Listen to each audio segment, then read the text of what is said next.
Lights, clap, camera, action. Content creator, content narrator, director, scripture, producer ಆಗಿರುವಂತಹ ನಮ್ಮ ರಘು ಜಯ film maker. ರಾಜಧಾನಿ cinema ನಿಜವಾಗ್ಲೂ ನಿಮ್ದೇನಾ? ಹೌದು, ನಂದೇ. ನಾನು ಅಂದ್ಕೊಂಡೆ ಮೋಸ್ಟ್ಲಿ ನನ್ನ ಹೆಸರು ಹಾಕ್ಬೋದು ಅಂತ ಅಂದ್ಕೊಂಡಿದ್ದೆ. ಆಮೇಲೆ ಸಿನಿಮಾ ರೆಡಿಯಾಗಿ ಇನ್ನೇನು ಸಿನಿಮಾ ರಿಲೀಸ್ಗೆ ಡೇಟನ್ನು ಇದು ಮಾಡ್ತಾರೆ, ಪೋಸ್ಟ್ ಅನೌನ್ಸ್ ಮಾಡ್ತಾರೆ, ಅದ್ರಲ್ಲಿ ನನ್ನ ಹೆಸರು ಇದೆ. ನನಗೆ ಮೋಸ ಮಾಡಿದವರು ಇವತ್ತು ಇಂಡಸ್ಟ್ರಿಯಲ್ಲಿ ಕೆಲವರು ಇಲ್ಲ, ಇನ್ನು ಕೆಲವರು ಬೆಳೆದಿಲ್ಲ. ಅವ್ರು ಇನ್ನೂ ಎಲ್ಲಿದ್ದವರು ಅಲ್ಲೇ ಇದ್ದಾರೆ. ಅವರು ಏನು ಕಾಲು ಕೆಳಗಡೆ ಕಾಲೆಳೆಯೋ ಕಾಲು ಕೆಳಗಡೆ ಇರ್ತಾರಲ್ಲ, ಹಾಗೆ ಅವ್ರು ಅಲ್ಲೇ ಕಾಲು ಕೆಳಗಡೆ ಇದ್ದಾರೆ. ದೇವರು ಅವ್ರಿಗೆ ತೋರಿಸ್ಬಿಟ್ಟಿದ್ದಾರೆ. ಸೊ ನಾನು ಇನ್ನೇನು ಹೇಳಿದ್ರು ಅದು ಪ್ರಯೋಜನ ಇಲ್ಲ.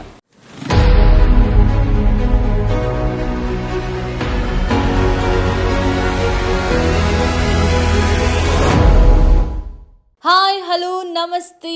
S, once again welcome back to Aira TV presents rewind reality talk show with Vijay Smitha Gowda. So ಈ ಶೋ ಸ್ಪೆಷಾಲಿಟಿ ನಿಮಗೆ ಗೊತ್ತಿದೆ. ಹಾಗಿರುವಂತಹ ಎಲ್ಲ ಸಾಕಷ್ಟು ವಿಚಾರಗಳು ಎಲ್ರಿಗೂ ಗೊತ್ತಿರಬೇಕಂತೇನಿಲ್ಲ. ಆ ಗೊತ್ತಿಲ್ಲದೆ ಇರುವಂಥ ವಿಚಾರನ ನಿಮ್ಮ ಮುಂದೆ ತೋರಿಸುವಂತಹ ಒಂದು ಚಿಕ್ಕ ಪ್ರಯತ್ನ ನಮ್ಮ ಈ ಒಂದು ಶೋ ಅಂತ ಹೇಳ್ಬೋದು. ಇವತ್ತಿನ ಶೋಲಿ ನಮ್ಮ ಗೆಸ್ಟು ತುಂಬ ಸುಪೀರಿಯರ್, ಆದರೂ ಯಾರಿಗೂ ಅಷ್ಟೊಂದು ಸುಪೀರಿಯರಾಗಿ ಕಾಣಿಸ್ಕೊಂಡಿಲ್ಲ. ರೀಸನ್ಸ್ ಏನು, ಇದನ್ನು ಇವತ್ತಿನ ಈ ಒಂದು ರಿವೈಂಡ್ ರಿಯಾಲಿಟಿ ಶೋಲಿ ನಾವು ತಿಳ್ಕೊಬೋದು ಅಂತ ಹೇಳ್ತಾ, ಇವತ್ತು ನಮ್ಮ ಶೋಲಿ content creator, content narrator, director, scripture and most probably producer ಆಗಿರುವಂತಹ ನಮ್ಮ ರಘು ಜಯ ಫಿಲ್ಮ್ ಮೇಕರ್ ಅವರು ಇದ್ದಾರೆ. ಮೊದಲಿಗೆ ಅವ್ರನ್ನ ಈ ಒಂದು ಶೋಗೆ ವೆಲ್ಕಮ್ ಮಾಡ್ಕೊಳ್ಳೋಣ. Hi sir, hello, welcome to show. Thank you sir. ಹೆಸರು ನಮ್ಮದು ಇರೋದೇ ರಿವೈಂಡ್ ರಿಯಾಲಿಟಿ. ಸೊ ಈಗಿಂದ ಒಂಚೂರು ಸ್ವೈಪ್ ಅಪ್ ಬ್ಯಾಕ್ ಹೋಗೋಣವಾ? ರೆಡಿ ಇದ್ದೀರಾ? ರೆಡಿನಾ? ಒಂಚೂರು ಅದು ಆ ಫಿಲಮ್ ವಿಚಾರದಲ್ಲಿ, ಅಂದರೆ ಈಗ ನೀವು ಡೈರೆಕ್ಟರ್ ಆಗಿರೋದ್ರಿಂದ ಈ ಶೋ ಡೈರೆಕ್ಟ್ ಮಾಡೋ ಥರ ಒಂದು ಆ ಲೈಟ್ಸ್, ಕ್ಯಾಮ್ರಾ, ಆ್ಯಕ್ಷನ್ ಅಂದ ತಕ್ಷಣ ನಾನು ಫಸ್ಟ್ ಕ್ವಶನ್ ಕೇಳ್ಬಿಡ್ತೀನಿ. ಓಕೆ. ಹಾಂ, lights, clap, camera, action.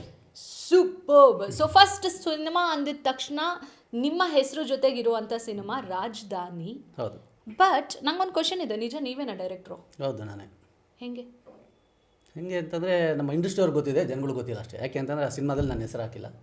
So ನಿರ್ಮಾಪಕರ ಹೆಸರಿದೆ ಅದರಲ್ಲಿ. ಓಕೆ.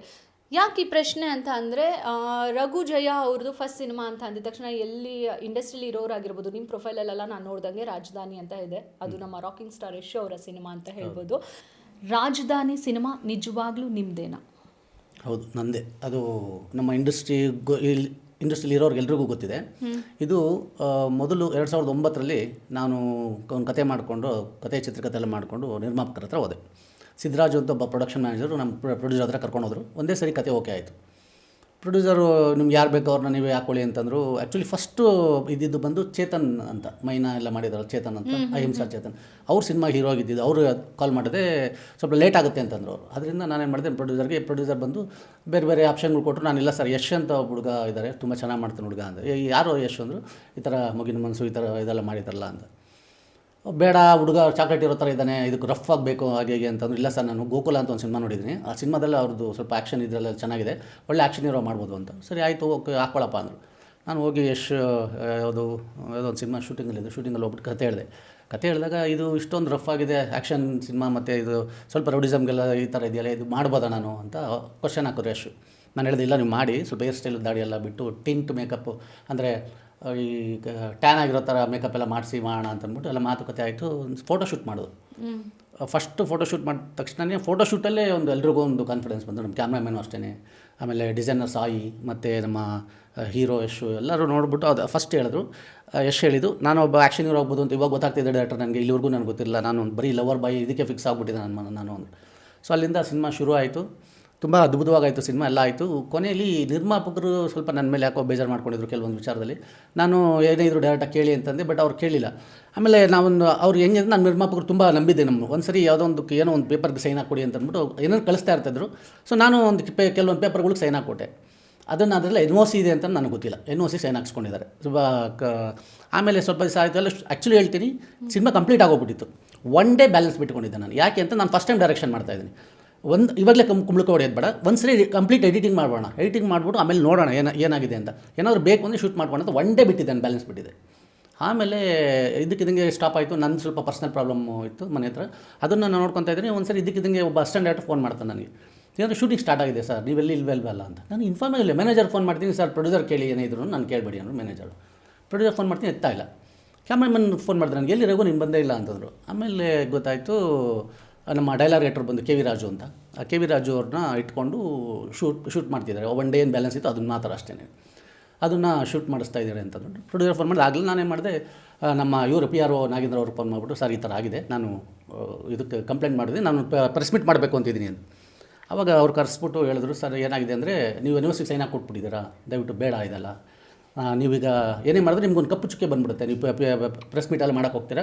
ಮೊದಲನೇ ಸಿನಿಮಾದಲ್ಲೇ ಪ್ರೊಡ್ಯೂಸರ್ ಮೇಲೆ ಕಂಪ್ಲೇಂಟ್ ಮಾಡ್ತಾ ಇದ್ದಾರೆ ಅಂತಂದ್ಬಿಟ್ಟು ನಿಮ್ಗೆ ನಾಳೆ ಯಾರು ಸಿನಿಮಾ ಕೊಡಲ್ಲ, ಬೇಡಿ ಕಂಪ್ಲೇಂಟಲ್ಲಿ ಏನು ಮಾಡೋಕ್ಕೆ ಹೋಗ್ಬೇಡಿ ಅಂದರು ನಾಗೇಂದ್ರ ಪಿ ಆರ್ ಒ ಅವರು. ಸರಿ ಅಂದ್ಬಿಟ್ಟು ನಾನು ಸುಮ್ಮನೆ ಆದೆ. ಆಮೇಲೆ ನಾನು ಆಲ್ರೆಡಿ ಎಡಿಟಿಂಗ್ ಮಾಡಿಬಿಟ್ಟಿದ್ದೆ ಒಂದು ವರ್ಷನೂ. ಸೊ ಇವರು ಯಾವಾಗ ಏನು ಬ್ಯಾಲೆನ್ಸ್ ಶೂಟ್ ಇತ್ತು ಅದು ಮಾಡಿಕೊಂಡು ಕಂಪ್ಲೀಟಾಗಿ ನಾನು ಅಂದ್ಕೊಂಡೆ ಮೋಸ್ಟ್ಲಿ ನನ್ನ ಹೆಸರು ಹಾಕ್ಬೋದು ಅಂತ ಅಂದ್ಕೊಂಡಿದ್ದೆ. ಆಮೇಲೆ ಸಿನಿಮಾ ರೆಡಿಯಾಗಿ ಇನ್ನೇನು ಸಿನಿಮಾ ರಿಲೀಸ್ಗೆ ಡೇಟನ್ನು ಇದು ಮಾಡಿದ್ರೆ, ಪೋಸ್ಟ್ ಅನೌನ್ಸ್ ಮಾಡಿದ್ರೆ ಅದ್ರಲ್ಲಿ ನನ್ನ ಹೆಸರಿಲ್ಲ. ಸಿನಿಮಾ ಬಿಫೋರ್ ಶೂಟಿಂಗ್ ನಡಿಬೇಕಾದ್ರೆ ಪ್ರತಿಯೊಂದು ಪೇಪರ್ ಕಟಿಂಗ್ಸು ಎಲ್ಲ ನನ್ನ ಹತ್ರ ಇದೆ, ಅದರಲ್ಲೆಲ್ಲ ನನ್ನ ಹೆಸರಿದೆ, ಪೋಸ್ಟಲ್ಲಿ ನನ್ನ ಹೆಸರಿದೆ ಬಿಗಿನಿಂಗಲ್ಲಿ. ಬಟ್ ಆಮೇಲೆ ನನ್ನ ಹೆಸರು ಸಿನಿಮಾದಲ್ಲಿ ಬರಲಿಲ್ಲ, ಪೋಸ್ಟಲ್ಲೂ ಬರಲಿಲ್ಲ ಸಿನಿಮಾ ರಿಲೀಸ್ ಟೈಮಲ್ಲಿ. ಅವಾಗ ನನ್ನ ಸಂಘಕ್ಕೆ ಕಂಪ್ಲೇಂಟ್ ಕೊಡೋಕೆ ಹೋದೆ. ಅವ್ರ ಸಂಘದಲ್ಲೂ ಅಧ್ಯಕ್ಷರು ಹೇಳಿದ್ರು, ನೀವೀಗ ಸೈನ್ ಹಾಕಿ ಕೊಟ್ಬಿಟ್ಟಿದ್ರಂತೆ ಎನ್ಒಸಿಗೆ, ಸೊ ನಾವೇನು ಮಾತಾಡೋಕ್ಕಾಗೋದಿಲ್ಲ ಸರ್. ಅಟ್ಲೀಸ್ಟ್ ನನ್ನ ಕ್ರೆಡಿಟು, ನನ್ನ ಹೆಸರು ಕತೆ ಚಿತ್ರಕ್ಕೆ ನಂದು ಸರ್, ಅದು ಕತೆ ನಾನು ಮಾಡಿರೋದು, ನನ್ನ ಲೈಫಲ್ಲಿ ನಡೆದಂಥ ಕೆಲವು ಘಟನೆಗಳನ್ನ ಇಟ್ಕೊಂಡು ಸಿನಿಮಾ ಮಾಡಿರೋದು ಅಂತ ಎಷ್ಟೆಷ್ಟೋ ಕೇಳಿಕೊಂಡೆ. ಬಟ್ ಆಗಲಿಲ್ಲ, ಯಾಕಂದರೆ ನಂದು ಒಂದೇ ಪ್ರಾಬ್ಲಮ್ ಇದ್ದು, ನನಗೆ ಗೊತ್ತಿಲ್ಲದಂಗೆ ನಾನು ಎನ್ಒಸಿಗೆ ಸೈನ್ ಹಾಕ್ಬಿಟ್ಟಿದ್ದೆ. ಇಷ್ಟ ಆಯಿತು. ಸೊ ಅದಕ್ಕೆಲ್ಲ ಪ್ರೂಫ್ ನನ್ನ ಹತ್ರ ಇದೆ. ಪ್ರೂಫ್ ಇದೆ ಖಂಡಿತ 100% ಪಕ್ಕಾ ಪ್ರೂಫ್ ಇದೆ. ಪಕ್ಕ ಪ್ರೂಫ್ ಇದೆ. ಸುಮಾರು 2011ರಲ್ಲಿ ಸಿನಿಮಾ ರಿಲೀಸ್ ಆಗಿದೆ ಅನ್ಸುತ್ತೆ, if I am not wrong. Cinema ನಡೆದಿದ್ದು ಇಯರ್ ಯಾವುದು ಅಂತ, ಶೂಟಿಂಗ್ ನಡೆದಿದ್ದು ಇಯರ್ 2010. 2009 ಎಂಡಲ್ಲಿ ನಾನು ಹೋಗೋ ಪ್ರೊಡ್ಯೂಸರ್ ಕತೆ ಹೇಳಿದೆ, ಓಕೆ ಆಯಿತು. ಒಂದು ಸ್ವಲ್ಪ ವರ್ಕ್ ಇತ್ತು, ಒಂದು ಸ್ವಲ್ಪ ಫಿನಿಶಿಂಗ್ ಬ್ಯಾಲೆನ್ಸ್ ವರ್ಕು, ಅದನ್ನು ಸ್ಕ್ರಿಪ್ಟ್ ಅವ್ರು ಕಂಪ್ಲೀಟ್ ಮಾಡ್ಕೊಂಡೆ. ಕೆ ವಿ ರಾಜ್ ಅವ್ರನ್ನೂ ಕೂರಿಸ್ಕೊಂಡೆ. ನನ್ನ ಕತೆ ಸ್ಕ್ರಿಪ್ಟಲ್ಲಿ ಹೇಳಿದಾಗ ಅವ್ರು ಕೆಲವು ಸಣ್ಣ ಪುಟ್ಟ ಚೇಂಜಸ್ಗಳು ಕೊಟ್ಟರು, ಹೇಳಿದ್ರು. ಸೊ ಮಾಡೋದು, ಸಿ ಡೌನ್ ಮಾಡೋದು, ಅದ್ಭುತವಾಗಿ ಡೈಲಾಗು ಬರೆದ್ರು ಅವರು. 2010ರಲ್ಲಿ ಶೂಟಿಂಗ್ ಆಯಿತು, 11ರಲ್ಲಿ ರಿಲೀಸ್ ಆಗಿದ್ದು. ಯಾಕಂದರೆ ಅಷ್ಟರೊಳಗಡೆ ನಮ್ಮದು ಒಂದು ಸ್ವಲ್ಪ ನಿರ್ಮಾಪಕರದ್ದು ನಮ್ಮದು ಸ್ವಲ್ಪ ಪ್ರಾಬ್ಲಮ್ ಆಗಿದ್ದರಿಂದ ಸ್ವಲ್ಪ ರಿಲೀಸ್ ಲೇಟ್ ಆಯಿತು. Okay, before going to our next question, first cinema ಅಂದಿದ ತಕ್ಷಣ ಪ್ರತಿಯೊಬ್ಬರು ಡೈರೆಕ್ಟರ್ಗೂ ಕನಸಿನ ಕೂಸಾಗಿದೆ. ಹೌದು, 100%. ಆ ಕನಸಿನ ಕೂಸನ್ನ ಕಿತ್ಕೊಂಡಂತಹ ಸೊ ಯಾರಿದ್ದಾರೆ ಅವ್ರಿಗೆ ನಮ್ಮ ಈ ಒಂದು ರಿವೈಂಡ್ ರಿಯಾಲಿಟಿ ಟಾಕ್ ಶೋ ಅಲ್ಲಿ ಏನಾದರೂ ಹೇಳಕ್ಕೆ ಇಷ್ಟಪಡ್ತೀರಾ? ಇವತ್ತು ಹೇಳೋದಕ್ಕೆ ಏನಾಗಿದೆ ಅಂದರೆ, ನನಗೆ ಮೋಸ ಮಾಡಿದವರು ಇವತ್ತು ಇಂಡಸ್ಟ್ರಿಯಲ್ಲಿ ಕೆಲವರು ಇಲ್ಲ. ಓಕೆ, ಒಬ್ಬರಿಬ್ಬರು ಇರ್ಬೋದು, ಬಟ್ ಅವ್ರ ಮೇಲೆ ಬೆಳೆದಿಲ್ಲ ಅವ್ರಿನ್ನ. ಹಾಂ, ಹೌದು. ನನ್ನನ್ನು ಏನು ಅವರು ನನಗೆ ಮೋಸ ಮಾಡಬೇಕು ಅಂತ ಇದು ಮಾಡಿದ್ರು, ಅದು ಅವ್ರಿಗೂ ರಿಟರ್ನ್ ಆಗಿದೆ. ನಾನು ಎಲ್ಲರನ್ನೂ ಅಬ್ಸರ್ವ್ ಮಾಡಿದ್ದೀನಿ. ಕೆಲವರು ಇಂಡಸ್ಟ್ರಿಲಿ ಇಲ್ಲ, ಇನ್ನು ಕೆಲವರು ಬೆಳೆದಿಲ್ಲ. ಅವ್ರು ಇನ್ನೂ ಎಲ್ಲಿದ್ದಾರೋ ಅಲ್ಲೇ ಇದ್ದಾರೆ. ಅವರು ಏನು ಕಾಲು ಕೆಳಗಡೆ, ಕಾಲೇಳಿ ಅವ್ರು ಕಾಲು ಕೆಳಗಡೆ ಇರ್ತಾರಲ್ಲ, ಹಾಗೆ ಅವ್ರು ಅಲ್ಲೇ ಕಾಲು ಕೆಳಗಡೆನೇ ಇದ್ದಾರೆ. ಸೊ ಅದು ದೇವರು ಅವ್ರಿಗೆ ತೋರಿಸ್ಬಿಟ್ಟಿದ್ದಾರೆ. ಸೊ ನಾನು ಇನ್ನೇನು ಹೇಳಿದ್ರು ಅದು ವೇಸ್ಟ್, ಪ್ರಯೋಜನ ಇಲ್ಲ. ಓಕೆ, ಸೊ ದೇವ್ರ ಮೇಲೆ ಬಿಟ್ಟಿದ್ದೀರಾ? 100%. ಸರಿ, ಈಗ ರಿಯಾಲಿಟಿ ಲೈಫ್ ಥರ ನಾವು ಬ್ಯಾಕ್ ಟು ಆ ಸಿನಿಮಾ ಮೂಡ್ಗೆ ಬಂದರೆ, ಈಗಿಂದ 2025ರಿಂದ ಮುಂದೆ ಬರುವಂತಹ 5 ವರ್ಷ ನೀವು ಸಿನಿಮಾ ಅನ್ನುವಂತಹ ಒಂದು ಕ್ಷೇತ್ರ ನೋಡಿದ್ರೆ ಏನು ಆಗ್ಬೋದು ಅನ್ಸುತ್ತೆ, ಹೇಗಿರ್ಬೋದು ಅನ್ಸುತ್ತೆ? ಇಲ್ಲ, ಏನಂದರೆ ಸ್ವಲ್ಪ ಥಿಯೇಟ್ರಿಗೆ ಆಡಿಯನ್ಸ್ಗಳು ಕಡಿಮೆ ಇರ್ಬೋದು, ಬಟ್ ಯಾವತ್ತೂ ಥಿಯೇಟ್ರ್ ಮುಚ್ಚೋಕ್ಕಾಗೋದಿಲ್ಲ ನಿಮಗೆ. ಓಕೆ, ಸಿಂಗಲ್ ಸ್ಕ್ರೀನ್ ಮುಚ್ಚೋದು, ಮಲ್ಟಿಪ್ಲೆಕ್ಸ್ ಆದರೂ ಇರುತ್ತೆ, ಥಿಯೇಟ್ರ್ ಅನ್ನೋದು ಇದ್ದೇ ಇರುತ್ತೆ. ಯಾಕಂದರೆ ಒಂದು ತಿಂಗಳು ಒಂದು ಸರಿನಾದರೂ ಒಂದು ಫ್ಯಾಮಿಲಿ ಅಥವಾ ಒಂದು ಫ್ರೆಂಡ್ಸು ಒಂದು ಎಲ್ಲೋ ಹೊರಗಡೆ ಹೋಗಬೇಕು, ಒಂದು ಸಿನಿಮಾ ನೋಡಬೇಕು ಅಂತಾರೆ. ಎಷ್ಟೇ ಅವ್ರದ್ರ ಮನೇಲಿ ಅವ್ರು ಎಷ್ಟೇ ಇದ್ದಿದ್ರು, ಏನೋ ನೆಟ್ಫ್ಲಿಕ್ಸ್ ಇರ್ಬೋದು, ಇದು ಅಮೆಝಾನ್ ಇರ್ಬೋದು, ಈ ಥರದ್ದು ಏನೇ ಒಂದು ಹಾಕ್ಸ್ಕೊಂಡು ಮನೇಲೇ ಕೂತ್ಕೊಂಡು ನೋಡಿದ್ರು, ಒಂದು ಹೊರಗಡೆ ಹೋಗಿ ನೋಡೋದಿದೆಯಲ್ಲ, ಅದೇ ಒಂದು ಬೇರೆ ಥರ ಚೇಂಜಸ್ಸು. ಕೆಲವ್ರಿಗೆ ಬೇಕು ಅನ್ಸುತ್ತೆ, ಅಟ್ಲೀಸ್ಟ್ ತಿಂಗಳಿಗೂ ಒಂದು ಸರಿನಾದರೂ ಹೊರಗಡೆ ಹೋಗಬೇಕು ಅನ್ಸುತ್ತೆ. ಅದರಿಂದ ಥಿಯೇಟ್ರ್ ಕಾನ್ಸೆಪ್ಟ್ ಯಾವತ್ತೂ ಇದಾಗಲ್ಲ. ಸಿನಿಮಾ ಬೆಳೀತಾ ಇರುತ್ತೆ, ಅಪ್ಡೇಟ್ ಆಗ್ತಾ ಇರುತ್ತೆ ಅಷ್ಟೇ. ಇವತ್ತು ಜನ ಹೆಂಗೆ ಅಪ್ಡೇಟ್ ಆಗ್ತಿದ್ದಾರೆ, ಅದೇ ಥರ ಸಿನಿಮಾನೂ ಅಪ್ಡೇಟ್ ಆಗ್ತಾ ಇರುತ್ತೆ. ಸಿನಿಮಾ ಯಾವತ್ತೂ ಏನು ಹೇಳ್ತಾರೆ, ಕೆಲವರು ಹೇಳ್ತಾರೆ, ಇಲ್ಲ ಇನ್ನು ಮುಂದಕ್ಕೆ ಸಿನಿಮಾ ಥಿಯೇಟ್ರಲ್ಲಿ ಹೋಗಲ್ಲ, ಸಿನಿಮಾ ಜನ ನೋಡಲ್ಲ. ಪ್ರಾಸ್ಪೆಕ್ಟ್ ಹೆಂಗಿದೆ ಅಂದರೆ, OTT was getting a strong, so OTT ಇರುತ್ತೆ, ಏನಕ್ಕೆ ಬೇಕು ಥಿಯೇಟ್ರು ಅನ್ನೋ ಥರ ಇದೆ. ಬಟ್ ಆ ಥಿಯೇಟ್ರ್ ಬೇಕು, ಜನಗಳಿಗೆ ಬೇಕು. ಯಾಕೆಂತಂದರೆ ಅವ್ರು ಒಂದು ಎಂಟರ್ಟೈನ್ಮೆಂಟ್ ಹೊರಗಡೆ ಎಷ್ಟು ಅಂತ ಅವ್ರು ಮನೆಯಲ್ಲೇ ಕೂತ್ಕೊಂಡು ಟಿ ವಿ ನೋಡ್ತಾರೆ. ಒಂದು ಹೊರಗಡೆ ಹೋಗಿ ಒಂದು ನೋಡಬೇಕು ಅನ್ನೋದು ಒಂದು ಸ್ವಲ್ಪ ಇರುತ್ತೆ ಕೆಲವ್ರಿಗೆ, ಯಾರಿಗೆ ಫ್ರೆಂಡ್ಸ್ ಆಗ್ಬೋದು, ಫ್ಯಾಮಿಲಿ ಆಗ್ಬೋದು. ಸೊ 100% ಅದು ಯಾವತ್ತೂ OTTಯಿಂದ ನಮ್ಮ ಥಿಯೇಟ್ರಿಗೆ ಏನು ಏಟ್ ಬೀಳಲ್ಲ, 100% ಬೀಳಲ್ಲ. ಲೈಟಾಗಿ ಬೀಳ್ಬೋದು, ಸ್ವಲ್ಪ ಸಿಂಗಲ್ ಥಿಯೇಟ್ರ್ಗಳು ಕಡಿಮೆ ಆಗ್ಬೋದು, ಬಟ್ ಮಲ್ಟಿಪ್ಲೆಕ್ಸ್ ಆದರೂ ಇದ್ದೇ ಇರುತ್ತೆ. ಥಿಯೇಟ್ರ್ ಅಂತ ಕಾನ್ಸೆಪ್ಟ್ ಯಾವತ್ತೂ ಹೋಗಲ್ಲ, ಇದ್ದೇ ಇರುತ್ತೆ. ಸರಿ, ಈಗ ಮೇ ಬಿ ಅಟ್ ಪ್ರೆಸೆಂಟ್ ಇರುವಂಥ ಸಿಚುವೇಷನಲ್ಲಿ ನಮ್ಮ ಇಂಡಸ್ಟ್ರಿಯಲ್ಲಿ ಕೆಲಸ ಮಾಡ್ತಿರೋರು, ಅಂದರೆ ಈ ಸಿನಿಮಾ ಅನ್ನುವಂಥ ಕ್ಷೇತ್ರದಲ್ಲಿ ಕೆಲಸ ಮಾಡ್ತಿರೋರಿಗೆ ಒಂದು ದೊಡ್ಡ ಸವಾಲು ಅಂದರೆ ಯಾವ್ದು ಅನ್ಸುತ್ತೆ? ಏನಿಲ್ಲ, ಅಪ್ಡೇಟ್ ಆಗಬೇಕಷ್ಟೇ. ನಾವು ಇವತ್ತೊಂದು ಸರಿ ಏನು ಹಾಲಿವುಡ್ ಸಿನಿಮಾಗಳಿದೆ, ನಾವು ಇವತ್ತೇನು ಮಾಡ್ತಾಯಿದ್ವಿ, ಅವರು ಒಂದು 50 ವರ್ಷದ ಹಿಂದೆನೇ ಮಾಡಿಬಿಟ್ಟಿದ್ದಾರೆ. ಅವರು 50-60 ವರ್ಷದ ಹಿಂದೆನೇ ಮಾಡಿಬಿಟ್ಟಿದ್ದಾರೆ ಹಾಲಿವುಡ್ಡಲ್ಲೆಲ್ಲ. ಸೊ ನಾವು ಸ್ವಲ್ಪ ನಮ್ಮ ಸಿನಿಮಾ ಇಂಡಸ್ಟ್ರಿಯವ್ರು ಆಗ್ಬೋದು, ಸ್ಕ್ರಿಪ್ಟ್ ರೈಟರ್ಸ್ ಆಗ್ಬೋದು, ಟೆಕ್ನಿಷಿಯನ್ಸ್ ಆಗ್ಬೋದು, ಎಲ್ಲರೂ ಅಪ್ಡೇಟ್ ಆಗಬೇಕು. ನಿಮ್ಗೆ ನಾವು ಇನ್ನೂ ಸ್ವಲ್ಪ ತುಂಬ ಅಪ್ಡೇಟ್ ಆಗೋದಿದೆ, ತುಂಬ ಇನ್ನೂ ಕಮ್ಮಿ ಇದ್ದೀವಿ ನಮ್ಮ ಇಂಡಿಯಾದಲ್ಲಿ ಸಿನಿಮಾ ವಿಚಾರದಲ್ಲಿ, ಇನ್ನೂ ಸ್ವಲ್ಪ ಕಮ್ಮಿ ಇದ್ದೀವಿ. ಅವರು ತುಂಬ ಫಾರ್ವರ್ಡಲ್ಲಿದ್ದಾರೆ, ಅಂದರೆ ಹಾಲಿವುಡ್ ಆಗ್ಬೋದು, ಬೇರೆ ಬೇರೆ ಕೆಲವು ದೇಶಗಳಲ್ಲಿ. ಸೊ ನಾವು ಇನ್ನೂ ಅಪ್ಡೇಟ್ ಆಗಬೇಕು ಅನ್ನೋದು ನನ್ನ ಇದು ಅನಿಸಿಕೆ. 100% ಹೌದು. ಇದೇ ಅನಿಸಿಕೆಯಲ್ಲಿ ಒಂದು ಸ್ಟ್ರಾಂಗ್ ಕ್ವಶನ್ ನಿಮಗೆ ಕೇಳ್ಬಿಡೋದಾದ್ರೆ ನೀವು ಯಾವ ವಿಚಾರದಲ್ಲಿ ಅಪ್ಡೇಟ್ ಆಗಬೇಕು ಅನ್ಸುತ್ತೆ ನಮ್ಮ ಇಂಡಸ್ಟ್ರಿಯಲ್ಲಿ? ಸ್ವಲ್ಪ ನಾವು ಏನು ಮಾತಾಡೋದ್ರಲ್ಲಾಗ್ಬೋದು ಅಥವಾ ಪ್ರೊಡ್ಯೂಸರ್ ಹಿಡಿಯೋದ್ರಲ್ಲಾಗ್ಬೋದು, ಪ್ರೊಡ್ಯೂಸರ್ ಹತ್ರ ಮಾತಾಡೋದ್ರಲ್ಲಾಗ್ಬೋದು, ನಾವು ಬರೀ ಕೆಲಸ ಒಂದು ಕಲಿತು ಅಷ್ಟೇ, ನಮಗೆ ಗೊತ್ತಿಲ್ಲ ಈ ಬೇರೆ ಬೇರೆ ಎಕ್ಸ್ಟ್ರಾಸ್ ಏನೋ ಗೊತ್ತಿಲ್ಲ, ಅದೆಲ್ಲ ಕಲಿಲ್ಲ. ನಾವು ಕೆಲಸ ಕಲಿತು, ತುಂಬ ಕಷ್ಟ ಬಿದ್ದು ಕೆಲಸ ಕಲ್ತಿದ್ದೀವಿ. ಒಂದು ಏನಾದರೆ ಕನ್ವಿನಿಯನ್ಸು ಅವತ್ತಿನ ದಿವಸ ನಾವು ಕೆಲಸ ಕಲಿಬೇಕಾದ್ರೆ 25 ರೂಪೀಸ್ ಕನ್ವಿನಿಯನ್ಸ್ ಅಂತ ಇತ್ತು ನಮಗೆ. ನಾವು ಪೇಮೆಂಟ್ ಅಂತೂ ಇಲ್ಲವೇ ಇಲ್ಲ, ಊಟ ತಿಂಡಿ ಕೊಡೋರು ಅಷ್ಟೇ, ಕನ್ವಿನಿಯನ್ಸ್ ಅಂತ ಕೊಡೋರು. ನಾವು ನಡ್ಕೊಂಬರ್ತಿದ್ದೆ. ಒಂದೊಂದ್ಸರಿ ಕನ್ವಿನ್ಸು ಕೊಡ್ತಾ ಇಲ್ಲ. ಕೆಲವು ಮ್ಯಾನೇಜರ್ಸ್ಗಳು ಏನು ಮಾಡ್ತಿದ್ರು ಅದನ್ನು ಅವರು ಇದು ಮಾಡ್ಕೊಂಡ್ಬಿಡ್ತಿದ್ರು. ಇನ್ನೆಲ್ಲಿ ಕೇಳೋದನ್ನ ತೆಗೆದಾಕ್ಬಿಡ್ತಾರೆ ಕೆಲಸದಿಂದ ಅಂತ ಅಂದ್ಬಿಟ್ಟು ಮನೆಗೆ ನಡ್ಕೊಂಡೋಗಿ ನಡ್ಕೊಂಬರ್ತಿದ್ದೋ ಶೂಟಿಂಗ್. ನಾವು ಹಂಗೆ ಕೆಲಸ ಕಲ್ತ್ಕೊಂಡು ಕಷ್ಟ ಬಿದ್ದು ಕೆಲಸ ಬಂದಿದ್ದೋ ನಾವು, ಬೇರೆ ಇನ್ನೇನು ಎಕ್ಸ್ಟ್ರಾ ಕಲೀಲಿಲ್ಲ. ಸೊ ಈಗ ಅನಿಸ್ತಾ ಇದೆ ನಾವು ಅದನ್ನು ಕಲಿಬೇಕಾಗಿತ್ತು ಅಂತಂದ್ಬಿಟ್ಟು. ಅಂದರೆ ಎಕ್ಸ್ಟ್ರಾ ಏನಂದರೆ ಹೆಂಗಿರಬೇಕಾಗಿತ್ತು, ಕೆಲಸ ಕಲ್ತಿದ್ದೀವಿ, ನಾವು ಯಾರಿಗೂ ತಲೆ ಬಗ್ಸ್ಬಾರ್ದು ಅನ್ನೋದು ನಮಗೆ, ಅದು ನಮ್ಮ ಕಾನ್ಫಿಡೆನ್ಸು. ನಮ್ಗೆ ಅನ್ಸುತ್ತೆ ನಮ್ಮಲ್ಲಿ ಕೆಲಸ ಕಲ್ತಿರೋ ಒಂದು ಕಾನ್ಫಿಡೆನ್ಸ್ ಇದೆ. ನೋಡಿದವ್ರಿಗೆ ಅದು ಅಹಂಕಾರ ಅನ್ನಿಸ್ತು. ಸೊ ನಾವು ಹೆಂಗಿರಬೇಕಾಗಿತ್ತು ಅಂದರೆ ಏನು ಹೇಳ್ತಾರೆ ಅದಕ್ಕೆ, ಏನು ಹೇಳ್ತಾರೆ ಅಂದರೆ ಅವ್ರದನ್ನು ಚೆನ್ನಾಗಿರ್ಬೇಕು, ಇವ್ರದನ್ನು ಚೆನ್ನಾಗಿರಬೇಕು, ತಗ್ಗಿ ನಡಿಬೇಕು ಅಂತ ಕೆಲವ್ರು ಹೇಳ್ತಾರೆ. ಹಂಗೆ ಇರಬೇಕಾಗಿತ್ತು ಅನಿಸುತ್ತೆ. ನಾವೆಲ್ಲ ಯಾಕೆ ಬಗ್ಬೇಕು, ನಾವು ಕೆಲಸ ಕಲ್ತಿದ್ದು ಏನಕ್ಕೆ ಬಗ್ಬೇಕು ಅನ್ನೋದು ನಮ್ಮ ಇದಿತ್ತು. ಏನೇ ಮಾತಾಡೋದು ನೇರವಾಗಿ ಮಾತಾಡ್ತಿದ್ದೋ, ಏನು ಹೇಳೋದು ಡೈರೆಕ್ಟಾಗಿ ಹೇಳ್ತಿದ್ದೋ, ಇಲ್ಲ ಇದು ಚೆನ್ನಾಗಿಲ್ಲ ಸರಿ ಇಲ್ಲ ಇದು ಸರಿ. ಆಮೇಲೆ ಬೇರೆಯವ್ರು ಯಾರಾದರೂ ಒಬ್ಬರು ಬಂದು ಇದು ಚೆನ್ನಾಗಿಲ್ಲ ಅಂತಂದರೆ ಕತೆ ವಿಚಾರದಲ್ಲಾಗ್ಬೋದು, ಸ್ಕ್ರಿಪ್ಟ್ ಯಾಕೆ ಚೆನ್ನಾಗಿಲ್ಲ ಅಂತ ಹೇಳಿ ನನಗೆ, ಇದಕ್ಕಿಂತ ಬೆಟ್ರ್ ಹೇಳಿ, ಇಲ್ಲ ನಾನು ಇನ್ನೊಂದು ಆಪ್ಷನ್ ಕೊಡ್ತೀನಿ, ಅದು ಯಾಕೆ ಚೆನ್ನಾಗಿದೆ ಅಂತ ನಾನು ಹೇಳ್ತೀನಿ ಅಂತಂದ್ಬಿಟ್ಟು ಈ ಥರ ವಾದ ಮಾಡ್ತೀವಿ ನಾವು. ಇದು ಬೇರೆಯವ್ರು ನೋಡಿದ್ರೆ ಅವ್ನು ಸ್ವಲ್ಪ ಅಹಂಕಾರ, ಅವ್ನು ಸ್ವಲ್ಪ ಹಾಗೆ ಹೀಗೆ, ಸ್ವಲ್ಪ ಅವನಿಗೆ ದುರಹಂಕಾರ ಜಾಸ್ತಿ, ಇದೆಲ್ಲ ಅವರು ಅಂದ್ಕೊಂಡಿದ್ದಾರೆ ತುಂಬ ಜನ. ಸೊ ಇದಾಗಿ ನಾನು ಕಲಿಬೇಕಾಗಿದೆ ಅಂದರೆ ಸಿನಿಮಾ ಕೆಲಸದ ಜೊತೆಗೆ ಇನ್ನೂ ಒಂದು ಸ್ವಲ್ಪ ಎಕ್ಸ್ಟ್ರಾಸ್ ಏನೋ ಬೇರೆ ಕಲಿಬೇಕಾಗಿತ್ತು, ಅದು ಕಲ್ತಿ ನಾನು ಅಷ್ಟೇ. ಓಕೆ, ನೀವೇ ಹೇಳ್ತಾ ಇದ್ರಿ ಅಂದರೆ ತಗ್ಗಿ ಬಗ್ಗಿ ನಡಿಬೇಕು ಅಂದರೆ ಇಂಡಸ್ಟ್ರಿಯಲ್ಲಿ ಹೆಸರು ಮಾಡಬೇಕು ಇಲ್ಲ ಕಾಸು ಮಾಡಬೇಕು ಅಂದರೆ ತಗ್ಗಿ ಬಗ್ಗಿ ನಡಿಬೇಕು. ಈಗ ಒಂದು ಅಪ್ಡೇಟ್ ವರ್ಡ್ ಹೇಳ್ತಾರೆ, ಬಕೆಟ್ ಹಿಡಿಬೇಕು. ಅದ ನೀಡೇಡಾ ಅಲ್ಲ, ಆ್ಯಕ್ಚುಲಿ ಇವತ್ತಿನ ದಿವಸ ಹಾಗೆ ಇದೆ. ನಮಗೆ ಅದು ಬರಲಿಲ್ಲ, ಅದು ಯಾಕೆ ಅಂತ ಗೊತ್ತಿಲ್ಲ. ಇವಾಗ ಅನ್ಕೋತಾ ಇದ್ದೀವಿ ನಾವು ಒಂದು ಸ್ವಲ್ಪ ಹಂಗೆ ಇರಬೇಕಾ, ಎಲ್ಲರೂ ಥರನೂ ಇರಬೇಕಾಗಿತ್ತೇನೋ, ಸೊ ಚೆನ್ನಾಗಿರ್ಬೋದಾಗಿತ್ತು ನಾವು ಇವತ್ತು ಅಂತ. ನನಗೆ ಆವಾಗ ಆ ಟೈಮಲ್ಲಿ ನಾನು ಫಸ್ಟ್ ಸಿನಿಮಾ ಮಾಡಿದಾಗ ತುಂಬ ಸಿನಿಮಾಗಳು ಬಂತು, ಇಲ್ಲ ಅಂತಲ್ಲ. ನಾನು ಕೆಲವೊಂದು ನಮ್ಮ ತಪ್ಪುಗಳಿದೆ ಅದರಲ್ಲಿ, ನಮ್ಮ ತಪ್ಪುಗಳು ತಿದ್ಕೋಬೇಕು. ಸ್ವಲ್ಪ ಸಣ್ಣ ಬಡ್ಜೆಟ್ಗಳು ಸಿನಿಮಾಗಳು ಬಂತು. ನಾನು ಆಲ್ರೆಡಿ ಆವಾಗಲೇ 3.25 ಕೋಟಿ ರೂಪಾಯಿ ಆಗಿತ್ತು ಆ ಸಿನಿಮಾಗೆ, ನಮ್ಮ ರಾಜಧಾನಿ ಸಿನಿಮಾಗೆ. ನಾನು ಅದು ಆ ಥರ ಮಾಡಿದ್ದೀನಿ. ನೆಕ್ಸ್ಟ್ ಮಾಡಿದಾಗ ಇನ್ನೊಂದು ಸ್ವಲ್ಪ ಅದಕ್ಕಿಂತ ಚೆನ್ನಾಗಿ ಮಾಡೋಣ ಅಥವಾ ಅದೇ ಲೆವೆಲ್ ಬಡ್ಜೆಟಲ್ಲಿ ಸಿನಿಮಾ ಮಾಡೋಣ ಅಂತ ಸ್ವಲ್ಪ ನಾನೊಂದು ವೆಯ್ಟ್ ಮಾಡಿಬಿಟ್ಟೆ. ಅದು 1 ವರ್ಷ ಟೈಮ್ ವೇಸ್ಟ್ ಆಯಿತು. ಸೊ ಹಿಂಗೆ ಮಾಡಿಕೊಂಡು ನಮ್ಮದು ಕೆಲವೊಂದೆಲ್ಲ ತಪ್ಪುಗಳು, ಸಣ್ಣಪುಟ್ಟ ಒಂದು ಸ್ವಲ್ಪ ತಪ್ಪುಗಳು ಇದೆ. ನಾವು ಅದನ್ನೆಲ್ಲ ಸ್ವಲ್ಪ ಕರೆಕ್ಷನ್ ಮಾಡ್ಕೋಬೇಕು. ಯಾಕಂದರೆ ಅವತ್ತೇ ನಾನು ಒಂದು ಸಣ್ಣ 1 ಕೋಟಿ ಸಿನಿಮಾ ಯಾರು ಬಂದರು ಮಾಡೋಣ ಅಂತಂದ್ಬಿಟ್ಟು ನಾನೇ ಮಾಡಲಿಲ್ಲ. ಇಲ್ಲ ಸರ್, ನಾನು ಈ ಥರ ಮಾಡಿದ್ದೀನಿ, ಅದು ಇನ್ನೂ ಸ್ವಲ್ಪ ಜಾಸ್ತಿ ಬಡ್ಜೆಟಲ್ಲಿ ನಾನು ಮಾಡೋ ಸಿನಿಮಾ ಮಾಡೋದು ಅಂತಂದ್ಬಿಟ್ಟು ನಾನು ಬಿಟ್ಕೊಂಡೆ. ಓಕೆ, ನಿಮ್ಮ ಫಸ್ಟ್ ಡೆಬ್ಯೂಟ್ ಸಿನಿಮಾಗೆ ನೀವು ಡೈರೆಕ್ಟರ್ ಆಗೋಕ್ಕೂ ಮುಂಚೆ ಸುಮಾರು ಹೆಸರು ಮಾಡಿರುವಂತಹ ಡೈರೆಕ್ಟರ್ಗಳ ಜೊತೆ ಕೆಲಸ ಮಾಡಿದ್ದೀರಾ. ರಾಜೇಂದ್ರ ಬಾಬು ಅವರಾಗಿರ್ಬೋದು, ಹಾಗೆ ವಿ ರವಿಚಂದ್ರನ್ ಸರ್ ಬಗ್ಗೆ ಆಗಿರ್ಬೋದು. ಇದೇ ಥರ ಎಲ್ಲರೂ ಆಲ್ಮೋಸ್ಟ್ ಇಂಡಸ್ಟ್ರಿಯಲ್ಲಿ ಆ ಟೈಮಲ್ಲಿ ಇದ್ದಂತಹ ಬೂಮ್ ಇರುವಂಥ ಎಲ್ಲ ಡೈರೆಕ್ಟರ್ಗಳ ಜೊತೆನೂ ಕೆಲಸ ಮಾಡಿದ್ದೀರಾ. ಏನು ಕಲಿತೆ ಅನಿಸುತ್ತೆ? ಇಲ್ಲ ನೋಡಿ, ನಾನು ಕೆಲವೊಂದು ಸಣ್ಣ ಬಡ್ಜೆಟಲ್ಲಿ ಸಿನಿಮಾಗಳು ಕೆಲಸ ಮಾಡಿದ್ದೀನಿ. ದೊಡ್ಡ ಬಡ್ಜೆಟ್ ರವಿ ಸರ್ ಅವ್ರದ್ದು ನಾನು ನೋಡಿರೋದಲ್ಲಿ ತುಂಬ ದೊಡ್ಡ ಬಡ್ಜೆಟ್ ಸಿನಿಮಾ. ಅವರಲ್ಲಿ ನಾನು ಏನು ಕಲಿತೆ ಅಂದರೆ, ಅವರು ಎಷ್ಟು ಅಂದರೆ ಒಂದು ಸೀನ್ನ 3 ದಿವಸ ತೆಗಿತಾಯಿದ್ರು, 4 ದಿವಸ ತೆಗಿತಾಯಿದ್ರು ಒಂದೇ ಸೀನ್ನ. ಅವ್ರಿಗೆ ಓಕೆ ಆಗೋರ್ಗೂ ಅವ್ರು ಬಿಡ್ತಾನೆ ಇರಲಿಲ್ಲ. ಅಂದರೆ ಇದು ನಾನು ಅನ್ಕೋತಾ ಇದ್ದೋ, ಅಯ್ಯೋ ಎಷ್ಟು ವೇಸ್ಟ್ ಆಗ್ತಿದೆ ಇಲ್ಲಿ, ಆ ವೇಸ್ಟಲ್ಲಿ ಒಂದು ಅದ್ಭುತವಾದ ದೊಡ್ಡ ಸಿನಿಮಾ ಮಾಡ್ಬೋದಲ್ಲ ನಾವು ಅಂದ್ಕೊತಾ ಇದ್ದೋ. ಆಮೇಲೆ ಅಲ್ಲೇನು ಕಲಿತೆ ಅಂದರೆ, ನಾವು ಬಡ್ಜೆಟ್ ಹೆಂಗೆ ಖರ್ಚು ಮಾಡಬೇಕು, ಹೆಂಗೆ ಪ್ಲಾನಿಂಗ್ ಇರಬೇಕು ನಮಗೆ ಅನ್ನೋದನ್ನು ಕಲಿತೆ ರವಿ ಸರ್ ಸಿನಿಮಾದಲ್ಲಿ. ಅವ್ರು ಕೇರೆ ಮಾಡ್ತಾರಲ್ಲ, 1 ದಿವಸ ಆಗಲಿ, 2 ದಿವಸ ಆಗಲಿ, 3 ದಿವಸ ಆಗಲಿ, 4 ದಿವಸ ಆಗಲಿ, ಒಂದು ಸೀನ್ ಅವ್ರು ಅನ್ಕೊಂಡಾಗ ಬರಲೇಬೇಕು. ಫ್ಲವರ್ಸ್ ಜಾಸ್ತಿ ಯೂಸ್ ಮಾಡ್ತಾರೆ ಅವರು. ನಾವು ಸಕಲೇಶ್ಪುರ ಶೂಟ್ ಮಾಡ್ತಾಯಿದ್ದೋ, ತವರೇ ಹೋಗ್ಬಿಡ್ಬೇಕಾಗಿತ್ತು. ಒಂದು ಶಾರ್ಟ್ ತೆಗಿಯೋಷ್ಟಲ್ಲಿ ಅವರು ಶಾರ್ಟ್ ರೆಡಿ ಆ್ಯಕ್ಷನ್ ಅನ್ನೋ ಅಷ್ಟರಲ್ಲಿ ತವರೇ ಎಲ್ಲ ಒಣಗೋಗ್ಬಿಡ್ತಾಯಿತ್ತು. ಮತ್ತೆ ಆ ತವರೇ ತರಬೇಕು ಸುಮಾರು 20 ಕಿಲೋಮೀಟರ್ ಹೋಗಬೇಕಾಗಿತ್ತು. ಆ ತವರೇ ಬರೋರು ಶಾರ್ಟ್ ತೆಗಿತಾರಲ್ಲ ಅವರು. ಹಿಂಗೂ ಕಲ್ತಿದ್ದೀವಿ, ಇದನ್ನು ಕಲಿತೆ.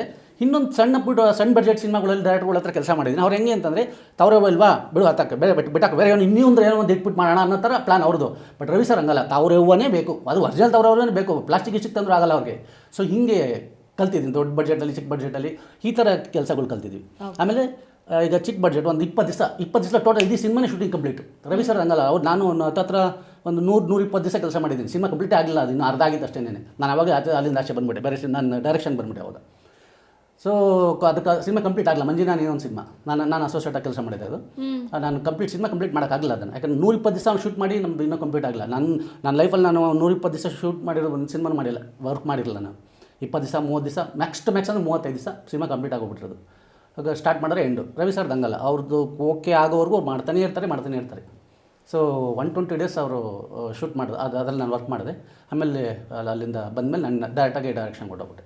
ಓಕೆ, ಫಸ್ಟ್ ಸಿನಿಮಾ ಆದಮೇಲೆ ಬ್ಯಾಕ್ ಟು ಬ್ಯಾಕ್ ತುಂಬ ಸಿನಿಮಾ ಇದೆ ಅಂತ ಲಿಸ್ಟ್ ಅಂತೂ ಇದೆ, ಬಟ್ ಸರ್ಚ್ ಮಾಡಿದ್ರೆ ಫ್ಯೂ ಸಿನಿಮಾ ಕೈಗೆ ಸಿಗತ್ತೆ. ಯಾಕೆ ನೋಡಿ, ಇಲ್ಲಿ ನನ್ನ ವೈಯಕ್ತಿಕ ಅಭಿಪ್ರಾಯ ಹೇಳ್ತೀನಿ.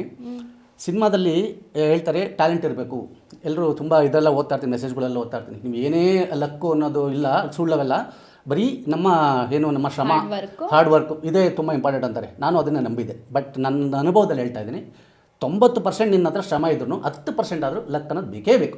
ನನ್ನ ಅಭಿಪ್ರಾಯದಲ್ಲಿ ನಾನು ತುಂಬ ಜನ ನೋಡಿದ್ದೀನಿ ಇಂಡಸ್ಟ್ರಿಲಿ, ಅದ್ಭುತವಾದ ಟ್ಯಾಲೆಂಟೆಡ್ಸ್. ನಾನು ಎಂಥ ಟ್ಯಾಲೆಂಟೆಡ್ಸು ಅಂದರೆ ಅದ್ಭುತವಾದ ಸ್ಕ್ರಿಪ್ಟ್ ರೈಟರ್ಗಳು, ಅದ್ಭುತವಾದಂಥ ಟೆಕ್ನಿಷಿಯನ್ಸ್ಗಳು ಇದ್ದಾರೆ. ಬಟ್ ಅವ್ರು ಯಾರು ಹೊರಗಡೆ ಬರೋಕ್ಕಾಗ್ತಾಯಿಲ್ಲ, ಅವ್ರ ಕೈಲಿ ಹೆಸರು ಮಾಡೋಕ್ಕಾಗ್ತಿಲ್ಲ, ಸಿನಿಮಾ ಮಾಡೋಕ್ಕಾಗ್ತಿಲ್ಲ ಅವ್ರ ಕೈಲಿ. ಕಾರಣ ಅಂದರೆ ಏನೂ ಅಂತ ಗೊತ್ತಿಲ್ಲ. ಎಲ್ಲ ಇದೆ ಅವ್ರ ಹತ್ರ, ಎಲ್ರಿಗೂ ಗೊತ್ತು ಅವ್ನು ಅದ್ಭುತವಾದ ರೈಟ್ರು ಅಂತ, ಅವ್ನು ಅದ್ಭುತವಾದ ಟೆಕ್ನಿಷಿಯನ್ ಅಂತ ಎಲ್ರಿಗೂ ಗೊತ್ತು. ಆದರೆ ಅವ್ರನ್ನ ಯಾರು ಬೆಳೆಸ್ತಾ ಇಲ್ಲ, ಮತ್ತು ಅವ್ರು ಬರ್ತಾಯಿಲ್ಲ, ಮುಂದಕ್ಕೆ ಬರ್ತಾಯಿಲ್ಲ. ಅವ್ರ ಕೈಲಿ ಸಿನಿಮಾ ಸಿಗ್ತಾಯಿಲ್ಲ ಅವ್ರಿಗೆ, ಯಾಕೆ ಅಂತ ಗೊತ್ತಿಲ್ಲ. ನನ್ನ ವಿಚಾರದಲ್ಲಿ ಹಿಂಗೆ ಆಗಿದ್ದು. ನಾನು ಕೆಲಸ ಮಾಡೋಕ್ಕೆ ರೆಡಿ, ನಾನು ಕೆಲಸದ ವಿಚಾರ ಬಂದಾಗ ನಾವು ಸ್ವಲ್ಪ ಆನೆಸ್ಟಾಗಿ ಕೆಲಸ ಮಾಡ್ತೀವಿ.